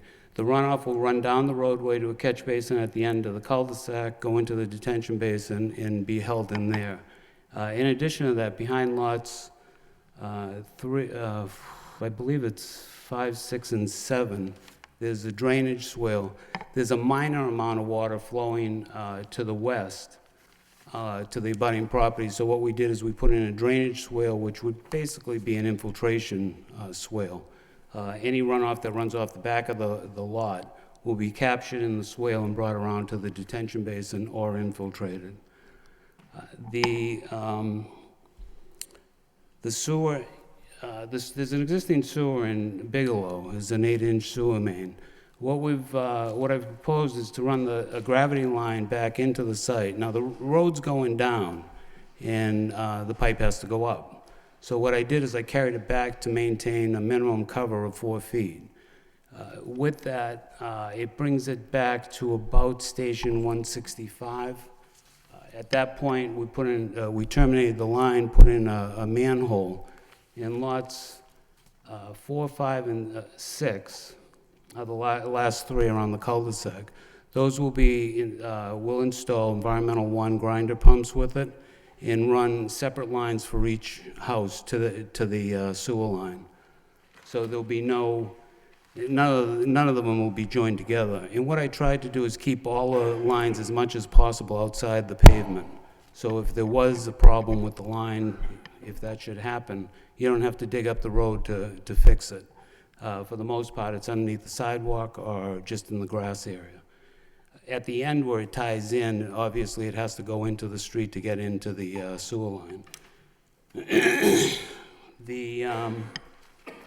The roadway, the water line, there's an existing 6-inch water main in Bigelow. What we're doing is extending that line into the site, and I ran it back to the end of the cul-de-sac and installed a fire hydrant at the end of the cul-de-sac. That's the end of the line, and it's the low point of the line. So it would act as a blow-off for cleaning out the system.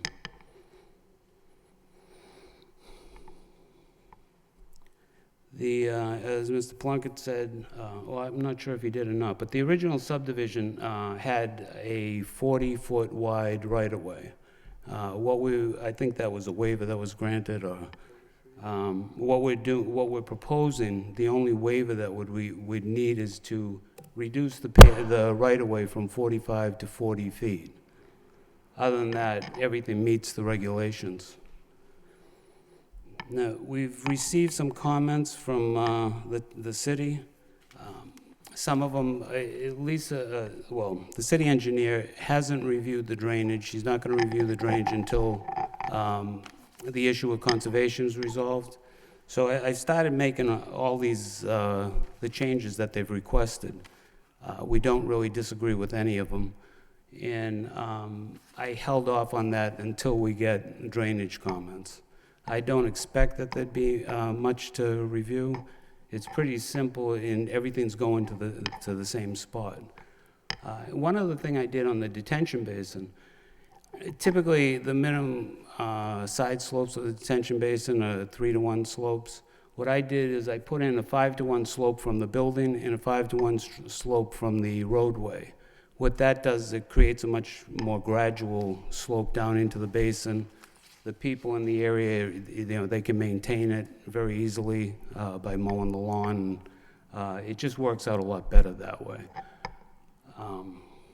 So we have the comments. Like I said, there are no main real issues. One of the things that was not an issue, but an oversight on my part is I had 2 details on the plan. One showed vertical granite curbing, the other one showed bitcom curbing.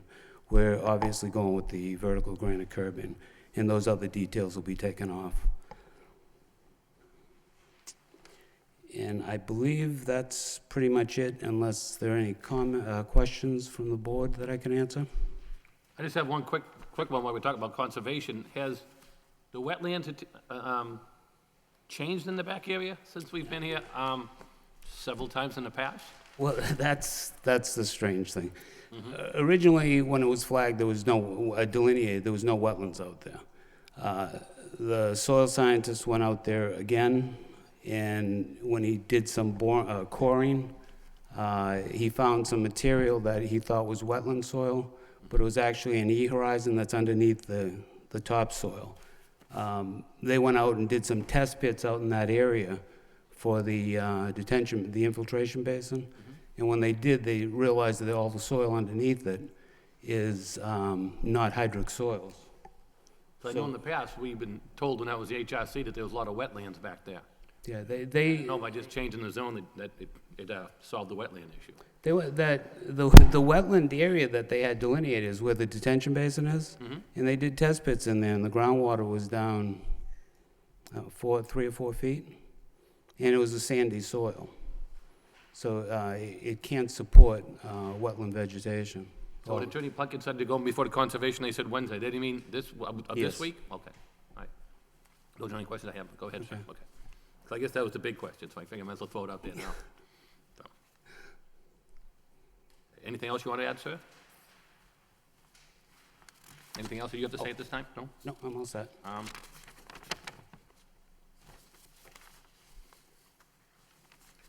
So, I know Mr. Plunkett just stepped out for a minute.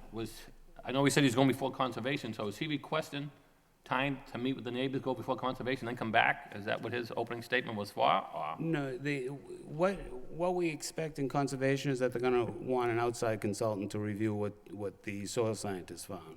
And we're hoping that they can authorize the applicant to, they can authorize somebody to do that before the next meeting. And then, before the June 3rd meeting, then if anything comes up, we can resolve it. But they, like I said, we don't really expect anything, because we've actually done test pits in there. And what they did is they filed a request for determination of applicability with the Conservation Commission. Excuse me. Okay, thank you, sir. Anybody here this evening want to speak in regards to this project, either for or against? Yes, sir, if you come to the microphone, just state your name. I'm Ken Harkins. I live at 110 Bigelow Street, and it's interesting to find that the last time they were here at the council meeting to get approval, they had vernal pools back there, and they had wetlands, and the vernal pools have gone away. But I would ask also that when you do your permitting or whatever, that you make the housing conform to the neighborhood, which would be splits, ranches, or capes.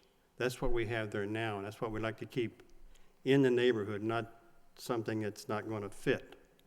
And we would appreciate that being part of the deal. And I guess when we go to the Conservation Commission, we'll find out that some of the wetlands and the vernal pools have disappeared.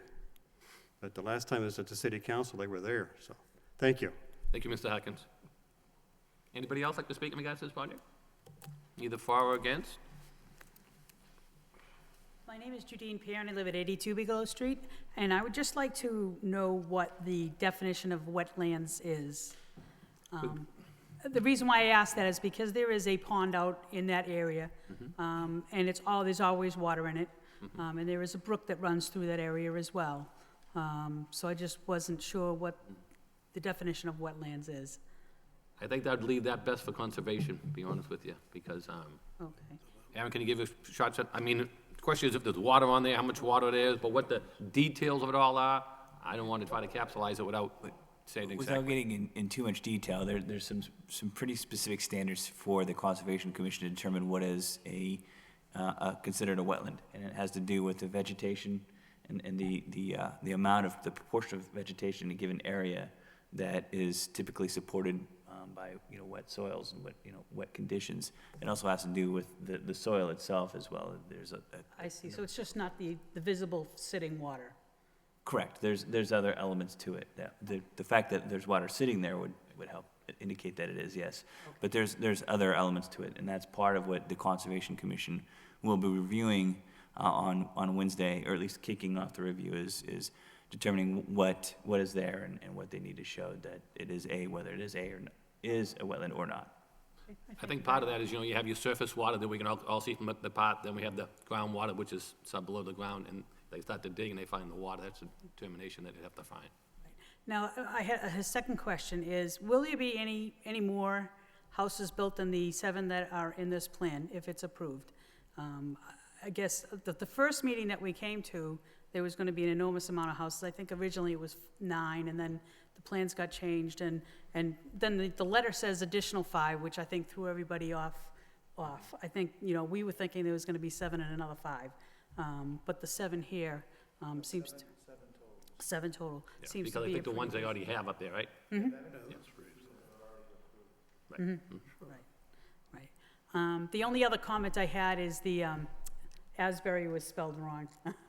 It should be A-S-B-U-R-Y, just for I your... guess they can put in anywhere they want. Exactly, yep, They have to get approval by the city on that, to let you know. okay, That way, when they call an emergency response, they don't want too many cities, even though we have some in the city where we have Florence Street, Florence Ave, one's in Belvedere, and one's in the Highlands. We Right. try to stay away from that. right. So the Well, fire department originally, doesn't go to the wrong side of the originally city. before it was changed to Bigelow, it was Asbury, that's the Oh, only okay. reason why we I'm suggested just that. curious where the Asbury came from, but. Okay, sure. Sure. My daughter and I went over it, I think my daughter was right, she said, Dad, I think it's W-R. Yeah, that's fine. So the main thing was, they have to check with the city to make sure that that very street would be, possible. yeah, Okay, thank you. thank you. Anybody else want to speak for or against?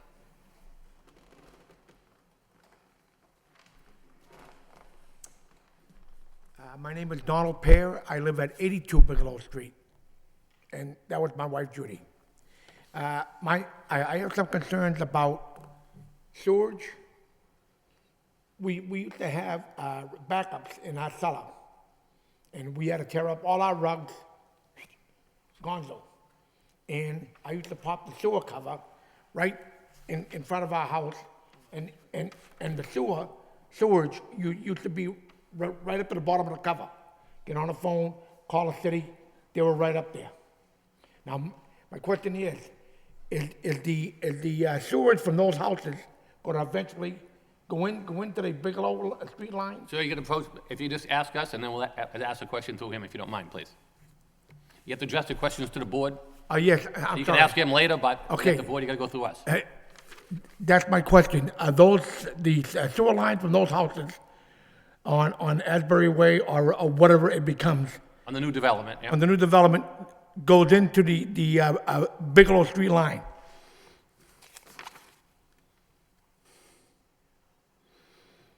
I'd say most likely the answer is, can we answer that if you would, just up to the mic, answer his question? Yes. Yes. Right?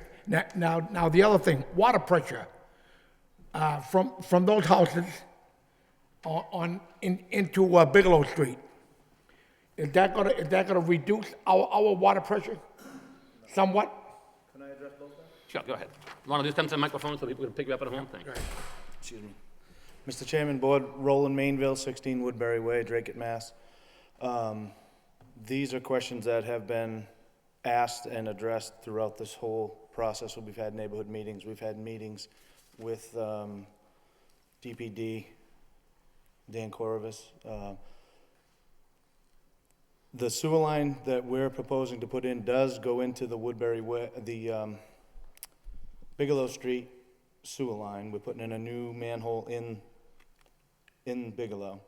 The reasons that all have had problems in the past, because I own 2 houses on Bigelow, and both of them had problems. Basically what happens is the soils that are around there are so good, I guess you'd call it. The trees starve for water is basically what happens. And what they do is, because it's all clay sewer lines, is the roots find their way to the wettest part of the ground. And they grow their roots into the sewer lines. And that's why people have backups in their sewer lines. They call Action King, they come and route them out, and they're fine for years and years, and then they grow again, and blah, blah, blah. That's what happens. 61 Bigelow, when I first bought that, backed up into the basement 3 times. Action King did it, blah, blah, blah. Ended up putting a new 6-inch sewer line from the curbside all the way back in, never had a problem again. But that's why there's some problems with other houses' sewer line. Our 8-inch sewer line that we're putting in will not impact anything of what's already happened. We're gonna have a brand-new sewer manhole in the street, which may even help, but that's a different issue. As far as the water goes, will not impact, better or worse, the water pressure in your houses now. Some areas have better water pressure than others because of either the pressure or the elevations, but it won't impact, like I said, better or worse, what you have now. Some people, if they do have bad water pressure, there are pumps that you can get to fit right in your basement, and it has like a 500-gallon tank that you'll have the best water pressure ever. So far, knock on wood, we have not been bothered by sewer backup in the house Good. for quite a while, right? It's been a while. Does that answer your question? No, Ms.? yes, it does. I have some more questions. And I will direct them to the board. Thank you. Since the house at 61 Bigelow Street has been torn down, there's a hole there where the foundation used to be. And it's still there. It was there all winter, and it's there all spring so far. The demolition debris I'm talking about are concrete. They piles of concrete are still there, from the foundation, from the cellar floor, and then from the front steps. That's still there. Can somebody address that? The building, we raised the building a few months ago. I don't know whether it was before Christmas or after Christmas. It was before Christmas. Our intent was, because we had 2 lots approved, where I had a pre-meeting out there with Aaron, going over some trees to take down, because I wanted to just get started on the 2 lots, so I could sell a house, and I didn't have a whole lot going on. But after we actually raised the house, the hole that's there is 45 inches deep, with all 4 sides splayed, so nobody could like fall in the hole. They could walk, they're all ramped. The concrete that's on site is from the foundation from the existing home. It's in a pile there. There is a small pile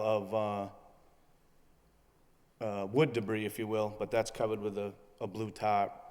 But again, our intent was, when we raised the house, was to start our 2 lots before we got this approved. And I forget what the chain was, but I think it might have been because the city was moving forward with the zone change. Because when we tried to change the zone, we tried to change it to a 7,000 square foot zone. And then after we've talked about it, Mr. Boyle and the neighborhood and all that, we decided to change the whole area, which the city did, to a more restricted area. So I want to say, in between that, because I didn't get approved for my zone extension, so I said, all right, let me just put the 2 houses in. But in the meantime, the zone did, the city did extend the zone. So we decided to wait until, because now instead of having the tree guy there, he can just do everything. It has to be done all at once. So the short answer is you're waiting to see what happens here before you fix the other house? Well, the house is ripped down. Yeah, but I mean before you build it. Yeah, exactly. Okay. Yeah. And the only other thing I have, those houses, I would like to see those houses, when they're built, be similar to the houses that are in the neighborhood, currently in the neighborhood. Like, I agree with Mr. Harkness. The style of the houses that are in the neighborhood. Not some big, glamorous things, that deviate from the neighborhood. Otherwise, then that's it. That's all I have to say. Thank you. Thank you, sir. Anybody else want to speak in regards to this project? Either in favor or against? Or just make a comment? Anybody else? Anybody else? Okay, at this time, anybody on the board members have any questions? I think the main concern is, what's going to happen to conservation first. I think our staff indicated that. One of their comments was, maybe the board should wait to see what happens at the conservation, makes the determination, then we know exactly what we can look at for putting houses in there, how we're going to put them in, and where they can go in. Until we hear from conservation, I think we're second guessing, but that's just a quick comment. So, Mr. Chairman, what happens in that case? Let's say we approve this tonight, and then they go to conservation, and they find out there's wetlands. Then they have to come back and start all over again. Mr. Chairman? You come to the microphone, please? We're televised, people at home think we're talking to ourselves. What we'd like to do is to continue the meeting until June 3rd. That would be after Conservation has 2 meetings. We would rather not close the hearing than start all over if something does come up. The only suggestion I would have on that is maybe consider going to June 17th, because on June 3rd, we do have a public hearing already on a Perkins Street site and that Andover Street project that was just continued. I don't know if you noticed how many people are here on that. The paper said when they had the neighborhood meeting, they had over 100 people. So we can maybe reach around 10:30, 11:15 that night if we even get to it, so. The 17th would be great. I'm just thinking maybe if you might want to go out to a different date. Yeah, because you're third in line right now. I mean, that's, so I'm just thinking, if you're looking at a future date, then it also gives you more time if, to work out any other issues you may have with conservation instead of coming in. Right. And then bump it out if the 2 weeks don't really hurt you, where I know this has been the plan and the process for how many years now?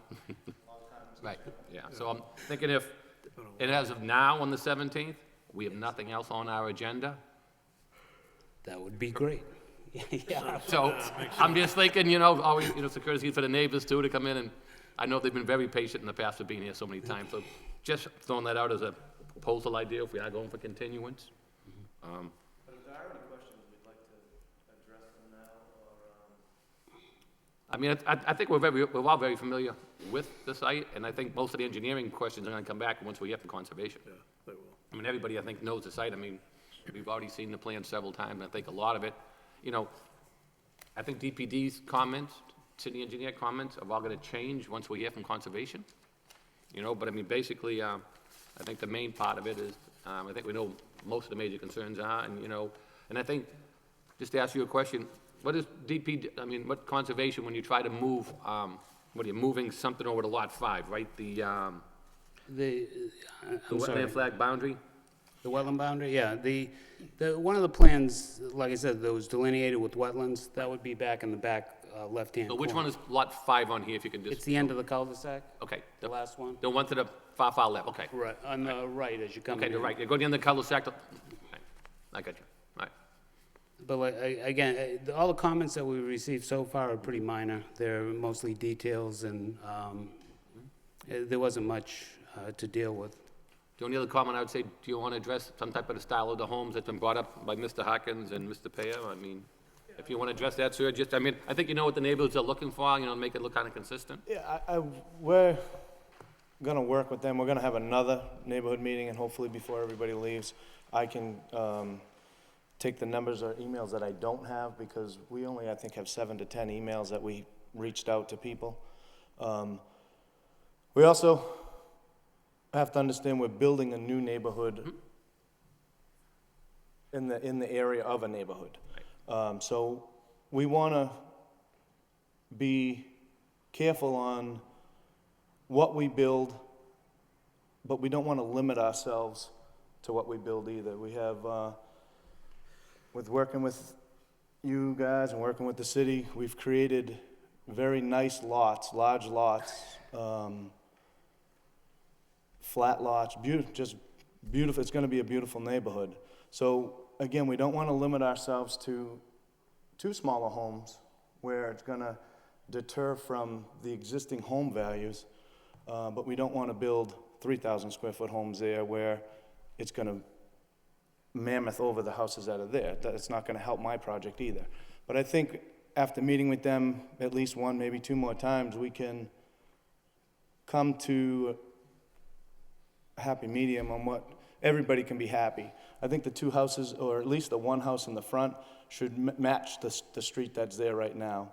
And as you get into the street, it's 338 feet long. It's a whole new neighborhood. You can, then the lot on the street is smaller than the 10,000 square foot lot, so it's gonna need a smaller home. So I think with working with them and working with Aaron and the DPD, that we can create something that's gonna fit. Because I think, like you say, in your streetscape, and you come down, you want that first house to look. Yeah, and even the same as the neighbor because of the size of the lot. And even the one behind 73, that's a smaller lot as well. Them were the two previously approved lots. So that'll work out perfect. And as you come in, you can see that the lot on the right-hand side will take a little bit bigger home, and the lot on the left will take a little bit bigger home, and so on and so forth. So again, you don't want a 3,000 square foot home there, but you don't need, And they really won't be visible from the top of the from the top of the street. So like I said, we're working with them and working with you guys, I think we can work that out. All right, thank you. The boards have any comments, or do you want to make a motion to continue it? Mr. Chairman, I had just a question. I thought I was going to say I'm going to miss seeing the Bigelow Street neighbors down here, but I guess you're coming back on the 17th again, so we'll see you in the summer. I bet you do. And I want to thank you for your patience and your willingness to work with us and the neighborhood. I think we have something here that everybody's going to be happy with, so thank you for doing that. And I noticed you said you're going to have vertical granite curbs, so that's, you heard that discussion earlier. Very, very good pickup on that. I did wonder about the sidewalk. It looks like you have a sidewalk on one side of the street. Did you consider putting it all the way around? We did. The regulations call for sidewalk on one side. Looking at this, with the size of the cul-de-sac, the number of lots, it didn't really make sense to us to put it all the way around it. I mean, all you're doing is adding additional impervious areas that it doesn't really serve that big a purpose. But we did consider it. Okay. And is that looks like a little strip of grass? In between the sidewalk The sidewalk and the yeah. curb? Yes. That's nice, I like that. And there are trees that are planted in it also. Yeah, I mean, I don't have Mr. Boyle and I were talking a minute ago, on Bigelow Street, are there sidewalks on Bigelow Street? No. No sidewalks on Bigelow Street. So I guess I always like to see a consistent sidewalk around, but I can understand what you're saying. And the granite curb, I think, kind of alleviates the need for a sidewalk a little bit. So I guess I'm okay with the single-sided sidewalk. And I do like that strip between the sidewalk and the street. I think it gives it a much more comfortable neighborhood feeling, so. Okay, no, I think it looks good, and we'll hear what the Conservation Commission has to say. Great, thank you. Yes, Mr. Hawkins. I apologize for taking more of your time, but there was one thing that came to my mind when they were talking about sewers and stuff like that. The sewer line goes over the brook there, and it broke during the winter, and they were trying to repair it, and it just kept filling with water. But what they have is it goes up and over the brook at that point. That might be something before they seal that street back up, that Roland goes and talks to DPW and sees perhaps they can work out something to alleviate that hump and bump there and make it a better flow. I'm not sure exactly what you're... You know where the brook is, right? No. When you come from Swan Street to Bigelow, Oh, yeah. there's a brook right there. It used to, before it got rich and prosperous, it was Kindle's farm. And where I'm at was the cornfield. And there's a cow pond back behind us. But there's a brook there, and when they were trying to repair it, it goes like this, over the brook. This is a brook, and they got it going over it on the bridge, sort of. It was hard for them to repair it. The street? Yeah, it goes up, yeah. So they were having a hard time repairing it because of the way it was elbowed. And the guy said, I never had one in 20 years that was like this. I said, well, you learned something, right? And he said, yeah, go do it again. Now, how many times have you heard that up there on Bigelow Street? Only there. Okay. Mr. Chairman, I had a couple of comments which are not wetland dependent. I think it might be appropriate to bring up at this point. The applicant has been sitting here at this meeting, and he heard the discussion about Fairmount Street and about the drawing of the lot lines. I noticed on this plan that there are some situations in which the lines go back diagonally from the street. The houses are nice and straight and square to the street, and you have the sides of houses which are parallel to each other, and then there is this awkward diagonal lot line drawn between them. I would feel better about this plan if there was if those lot lines were drawn in a more regular manner. Noticing particularly the line between lot 7 and lot 6 strikes me as particularly odd.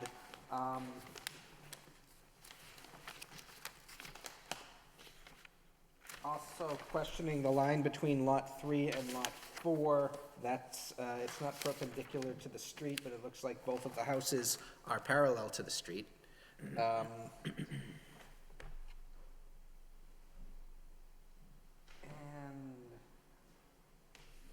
Yeah, it was those two. I was wondering, was there some particular reason that you jiggered those lots? Yeah, well, first of all, the lot line that you said between, was it 6 and 7? I think if you look at that, that's probably a 10-degree deflection angle from a 10-degree angle off perpendicular. It's really pretty minor. What I did on these things is I twisted, the houses don't have to be parallel to the property lines. So what I did is I twisted them as much as I could to face the roadway as much as possible, which, I mean, that's pretty typical that when you drive down the road, you want to see the front of the house. But the lot lines, there's only one that's a little off, and that would be the one between lot 5 and 6, where the detention basin is. And that one, the reason for that is because there's plenty of room in the back of lot 6. And in order to get the frontage, we need to keep that point in the front. We've got 90 foot of frontage on these things, which is quite a bit. Yeah. We could have we could request a waiver to go to 75, but that, I don't think that's really necessary for what we're proposing. Okay, so you did that with the lot line on lot 7 in order to give lot 7 the 90 feet of frontage. Because that's required under the zoning, 90 feet? That's on lot 6, I believe. On lot 6, where the detention basin is the detention basin is on lot 5, and the lot line between lot 5 and 6, that's the greatest angled. Yeah, I'm looking at the one between 6 and 7th. On my plan, lot 7 is right next to the small previously approved house. Okay. Yeah, that looks... Yes.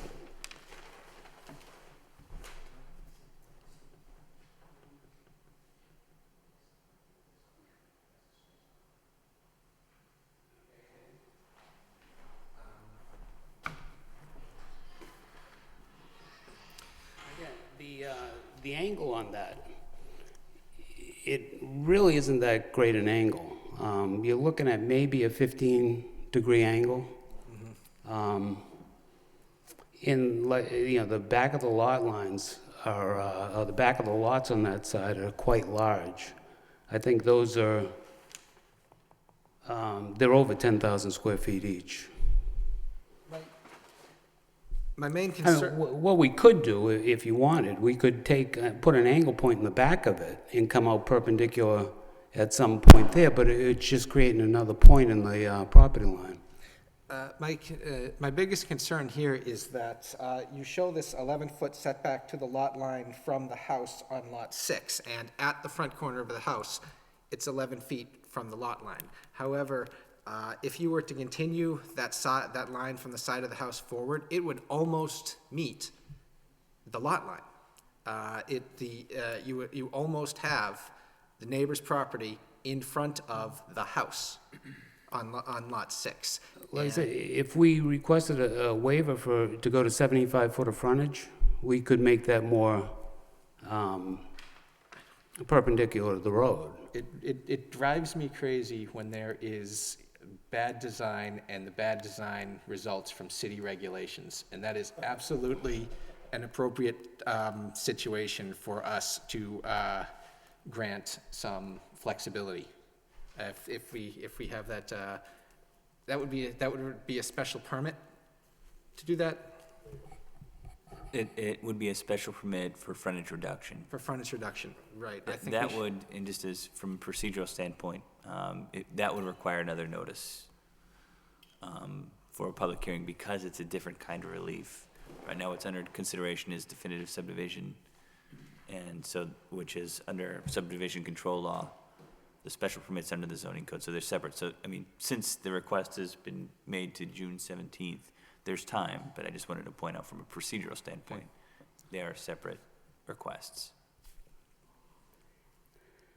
I mean, I know, it could get back to what happens on the wetlands, too. Yes, it could get back to what happens on the wetlands. You might have to move the houses. Back right back. Might draw your lines differently. Okay. Mr. Bo, before you go ask another question, what exactly are you looking for that line, so we can work with Well, your houses face the street, and the sides of your houses, the line of the side of the house is perpendicular to the side of the street, and ideally, your lot line should similarly be perpendicular to the street. It should be a 90-degree angle instead. not disagreeing with you, but I guess in a perfect world, that would be great if they all would be like that, but. Right, and you can't, and It's all green, you have, yep. it's all lawn. So whether somebody puts a fence up there, or they delineate with trees or arborvitae's, or they just leave it green. I guess I just don't understand, like, houses are nice perpendicular to the street, but they don't need to be. I could turn that house so it turns the same way as the lot line. Well, this is I explained what my concern here is. You come very close to having the neighbor's property in front of somebody else's house, and that is not ideal. It would be preferable. It would be preferable not to lose any of that side setback as you go into the front yard. You know, ideally, the side setback from the house to the lot line should be maintained out to the street, if you understand what I'm saying. If you were to extend that line of the side of the house straight to the street, ideally, that side setback should continue. If you lose a little bit of it, it's not a big deal, but this is a pretty, 15 degrees may not sound like a lot, but the way it works in this situation is you end up with part of your neighbor's property in your front yard, and that's not ideal. Between lots 5 and 4, we have 11 feet at the front corner and 15 feet at the back. Is that not so much of an issue because the houses are further apart? Where the houses are further apart and where it's on a rounded cul-de-sac instead of a straight street, it's not as jarring. So maybe if we relocate the house to where the driveway side is and put the driveway side on the other side? You're not gonna be able to. There is a won't setback be from able to. driveway to lot line under our zoning, I believe. But I think this is, I think this is a relatively minor bit of jiggering to address this concern. There's one thing I'd like to say about it. I agree with what you're saying. Ideally, you want everything perpendicular and rectangular and everything. But, and I kind of taken back a little by bad design. What the purpose, the reason for this is not because of the city's regulations. It's the configuration of the property. What we're doing is we're trying to get the best value out of the property that we can. And in doing that, we've increased the size of the lots are in some cases significantly larger than what they need to be. And we need to shift things around a little bit to get the frontage and still comply with the shape of the lot. Right, you need to shift things around to get the frontage, and so in order to get the frontage, in order to meet the city's 90-foot requirement, that line was drawn at an angle that, if that requirement was not there, you probably wouldn't have drawn it that way. You probably wouldn't have drawn that line at an angle, right? Correct. So this is a city regulation imposing on you and producing an outcome that, left to our own devices, probably neither the applicant nor the board would have chosen. Okay. Okay? The second thing I wanted to bring up is this issue about the construction debris left on the site for months. That's not best practice. That's not ideal. If we approve of your subdivision and whatever other relief you're looking for, as you're building this project, we're gonna be married. We're gonna be seeing an awful lot of each other. And if there are things like construction debris being left around for an extended period of time, it's not going to be a happy marriage. I don't think I need to belabor that point. I think I'm being clear. My third point is the sidewalk.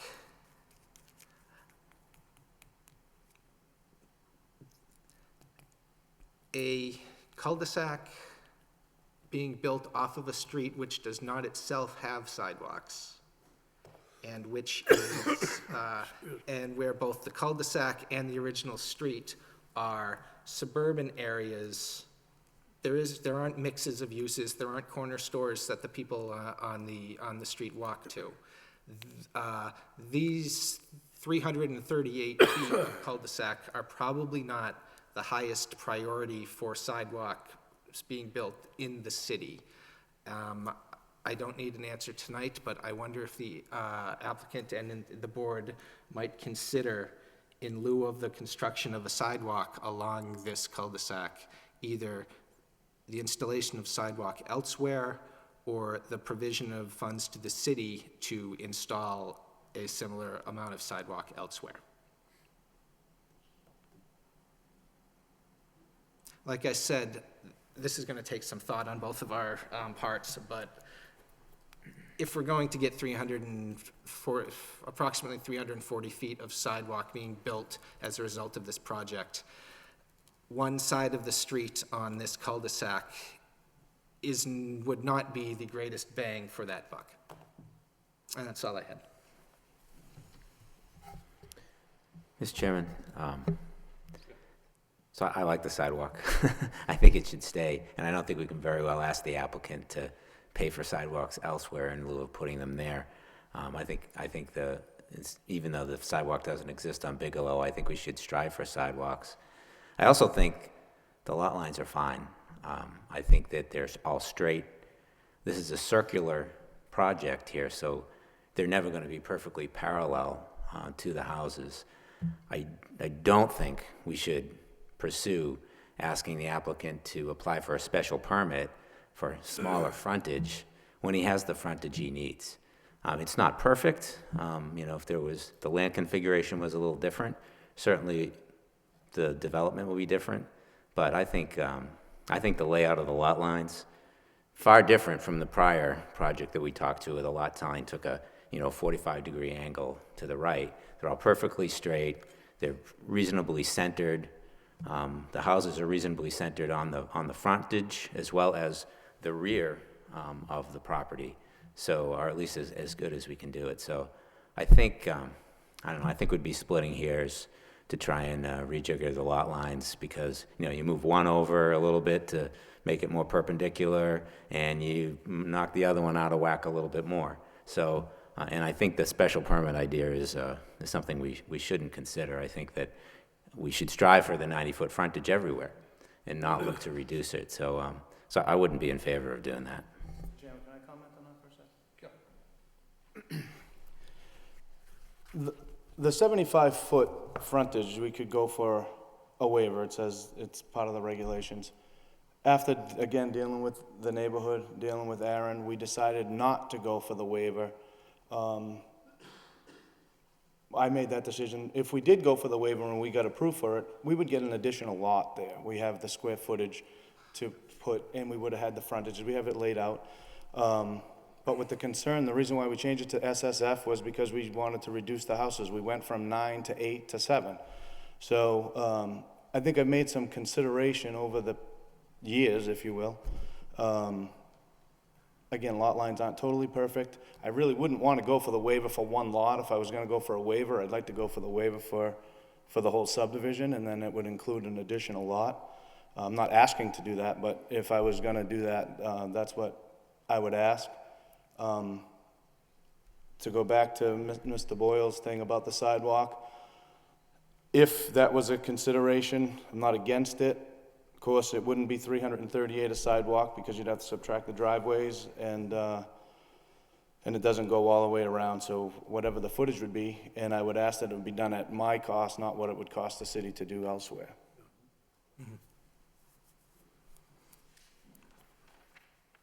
Anybody else have any further comments? I mean, Mr. I Fischel? have, no, Mr. Chairman, if I may, thank you.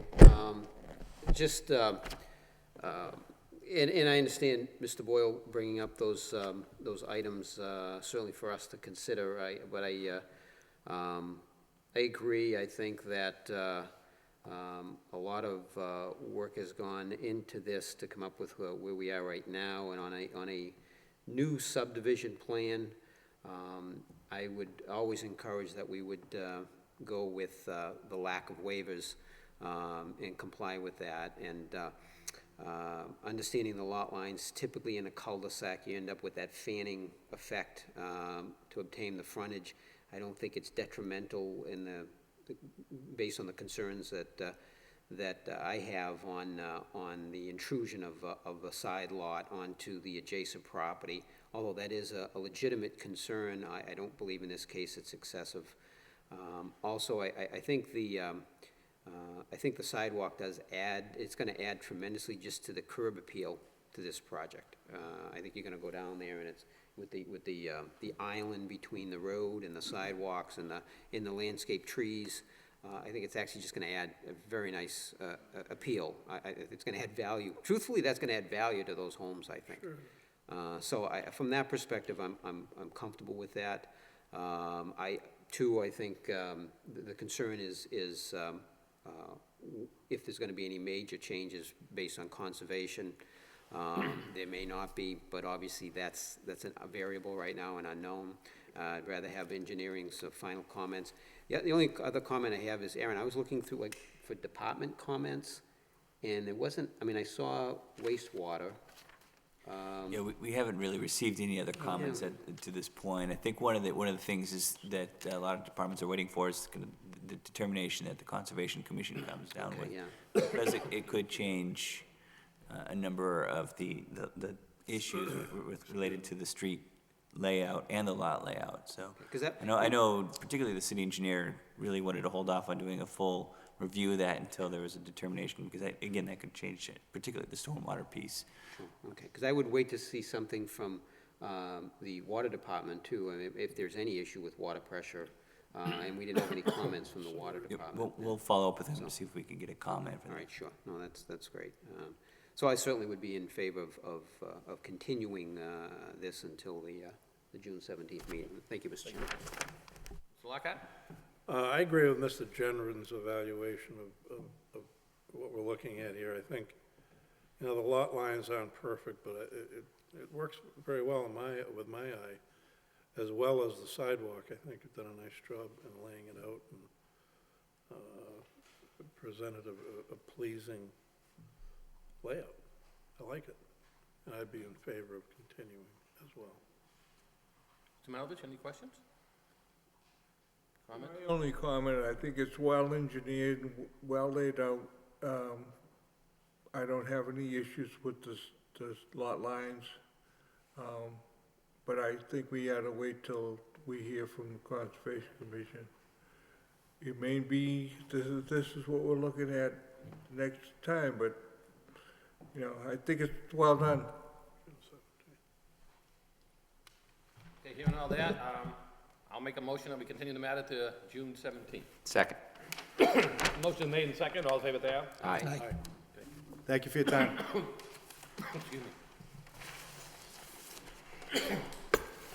All in favor, say aye, motion carries. Thank you for your patience. Sorry about that.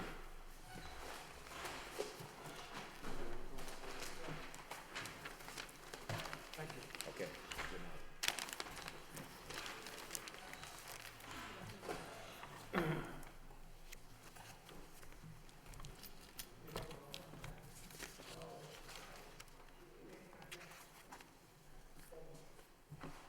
Are you for Bishop Street, sir?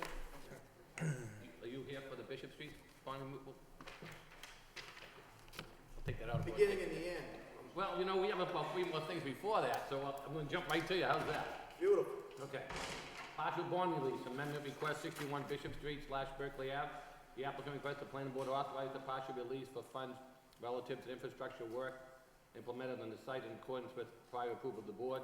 Additionally, the applicant requested a minor change to stormwater infrastructure, originally part of the board's approval. I believe we received figures in our packet and a couple of comments from DPD. If you could just come to the microphone, turn the statement into the address, I appreciate it. Jeff Miller, 10 Loisel Lane, North Chelmsford. And any further comments you want to address? I know you gave us a breakdown of the reduction. I guess just at this point, I can answer any questions the board might have. I know this got a little confusing. There's additional items that were requested through the process to be reduced funds for. The one thing that I would point at this point, though, is that as a part of this hearing or agenda item is a request to amend the subdivision so that the dry wells are no longer a part of the stormwater infiltration system, and that in place of the dry wells, they were going to put a crushed stone kind of pad around the buildings and direct the stormwater right into that. So that's a part of the request, and is also reflected in the reduction in funds. So it's a line item under drainage, sewer, and utilities. It's the third. It's about $3,900. If that's approved, it's not installed, but it would be part of the request would be to reduce the funds held for that because they're no longer required if the board approves that. And just to also one last piece on that, I think there's a pretty short email from the engineering department that says that they're fine with that change. Essentially, they felt it was sufficient. Their change with to remove the previously approved drive well and replace with the crushed stone, you mean that part of it, or? Yeah, we put a 2-foot perimeter all the way around the house. It actually has more catch than just the dry wells. Where the lots are so small, the people that bought the houses, when I told them that, there's a dry well going in there, they were pretty uptight. If they wanted to put a pool, they'd have to swim through the stone. They figured the stone is a little more. Yes, I went over it with engineering. It actually catches more.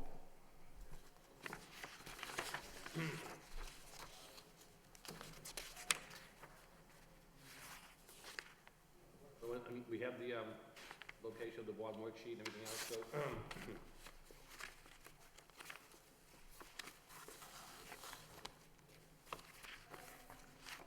So what's so we have two things. One is to replace with a 2-inch band of crushed stone around, and also for the bond reduction.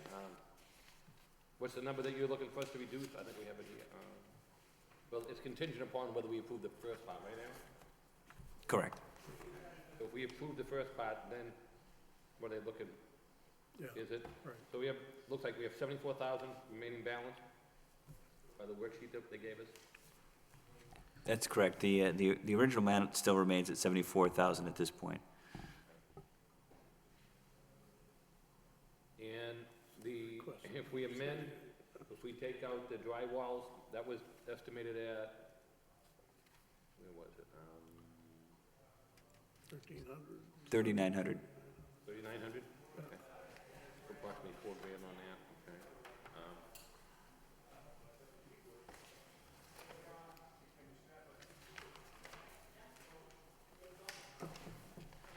That's the 39, okay.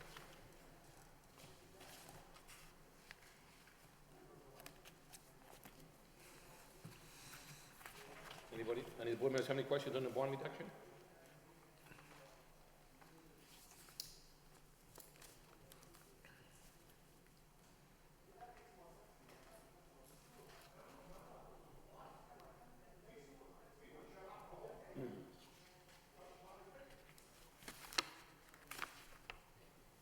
Aaron, if I could just clarify, so the actual dollar amount of the reduction of the bond is 3866.25? That was the original request Right. by the applicant to reduce it to $38,066.25. Following that initial request, there were 2 line items that were inspected by the engineering department and approved, and that included the wheelchair ramp for $650, and then the manhole inverts for $390. So taking that into account, including the dry wells, which is again $3,900, it came closer to $34,000 than $38,000. the 34,000 was a number that also retains a 20% contingency. So we would be releasing 34,000 with this request. 74. The release would be 40,000 to retain 34,000. Gotcha. So we're retaining 34, releasing 40? Correct. Yep, okay. I would, Mr. Chairman, if there was no comment, I would make a motion that we approve the release of 40,000 and of the bond retaining a total of 34,000. Before you do that, could I just, if you don't hold up on it? Sure. I'll make a motion that we amend the subdivision, a minor subdivision, to remove the previously approved dry wells. That way, I think it brings the number down, Yep, Jerry? correct. Okay? You're right. Replace it with the 2-foot band of crushed stone.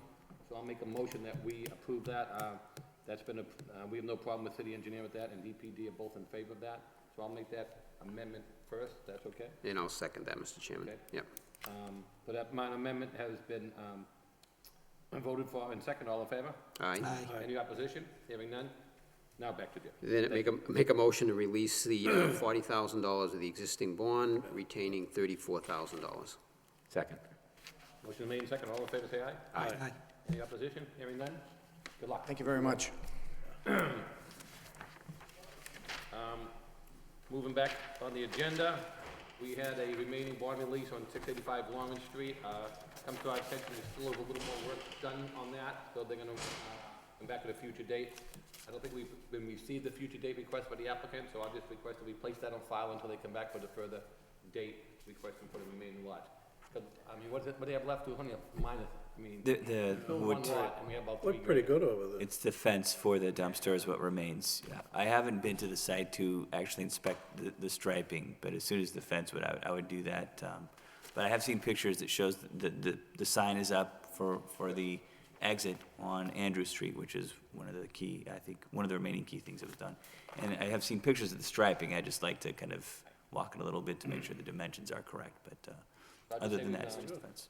Make a motion that we table this until the applicant comes back when everything's complete. I think they understand from the last meeting that I don't think we're gonna reduce anything else more until everything's completed, so. I just request we table that. I'll make that a form of a motion. I'll Second. second. The motion made and second, all in favor, say aye. Aye. Okay. Moving along, I'm gonna jump to the ZBA notices. I believe we have one, we're familiar with this piece of paper, with this lot. This is 208 Trotting Park Road. They construct a new single-family dwelling without meeting the rear yard setback. This is the matter that, the engineer, Mr. Close, was on, came before us, I think, 3, 4, 5 times. We finally did approve it, and now I think they're looking at just to not have the rear side yard setback. There are pictures in the packet, and I think Plan Development also gave us their comment and to follow through with.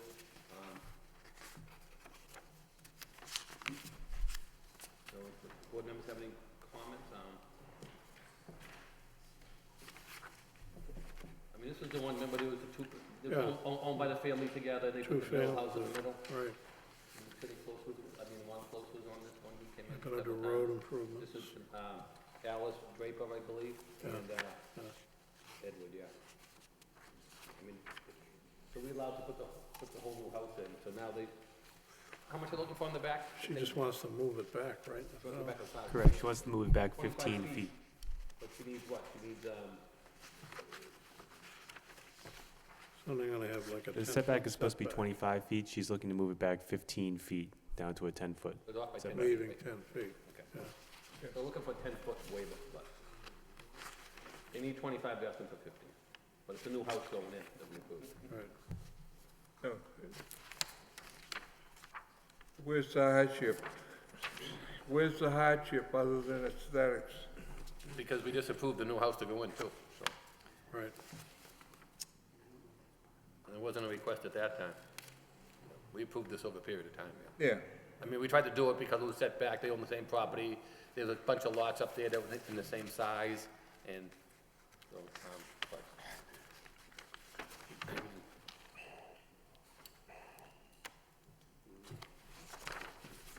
I have complete confidence in the zoning board of appeals to give this proposal all the consideration that it requires.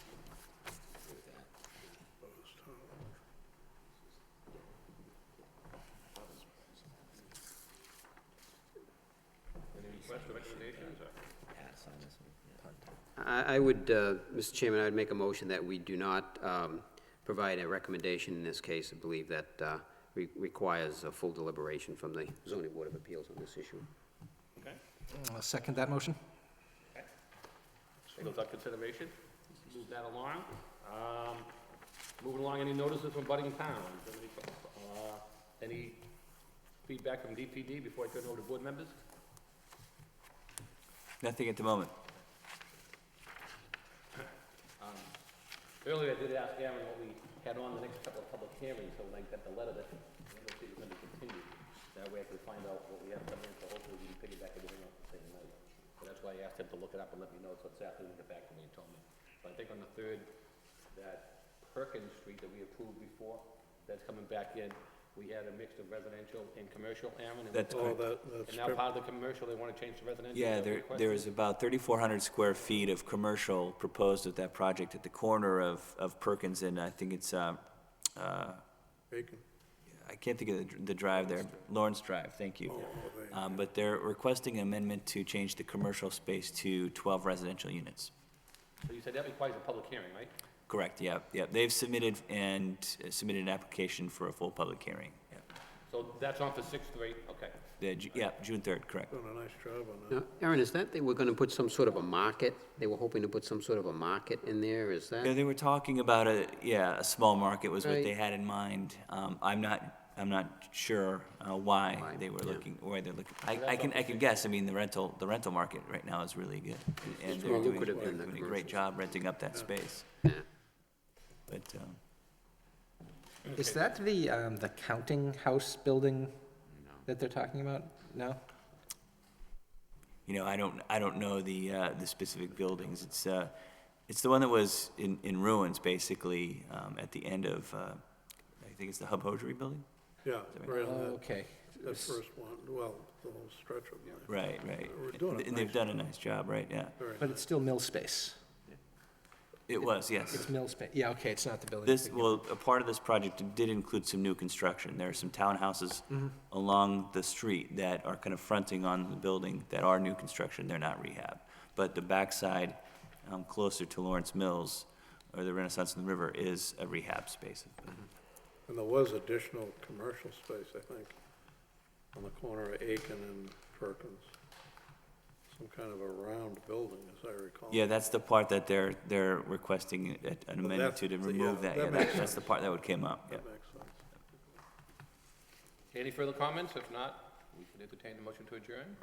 I got one announcement. Just, the historic board staff has been working very diligently the past couple of months on an event coming up next week, Doors Open Lowell. And it commences on Thursday afternoon at Boot Mills with a reception and preservation awards. It's a great event. It's of international origin. And I just want to encourage people to participate. It goes on through the weekend. And there are buildings around the city that are open to the public that are normally not. And it's quite extensive, and they've been working very hard on it. I just want to recognize them for that and encourage people to attend. Thank you. Any further follow-up? If not, motion to adjourn, please. Motion made, Seconded. second. All in favor, say aye. Aye. All in favor? We are adjourned. Thank you. Good night, everyone. Thank you, gentlemen. Thank you.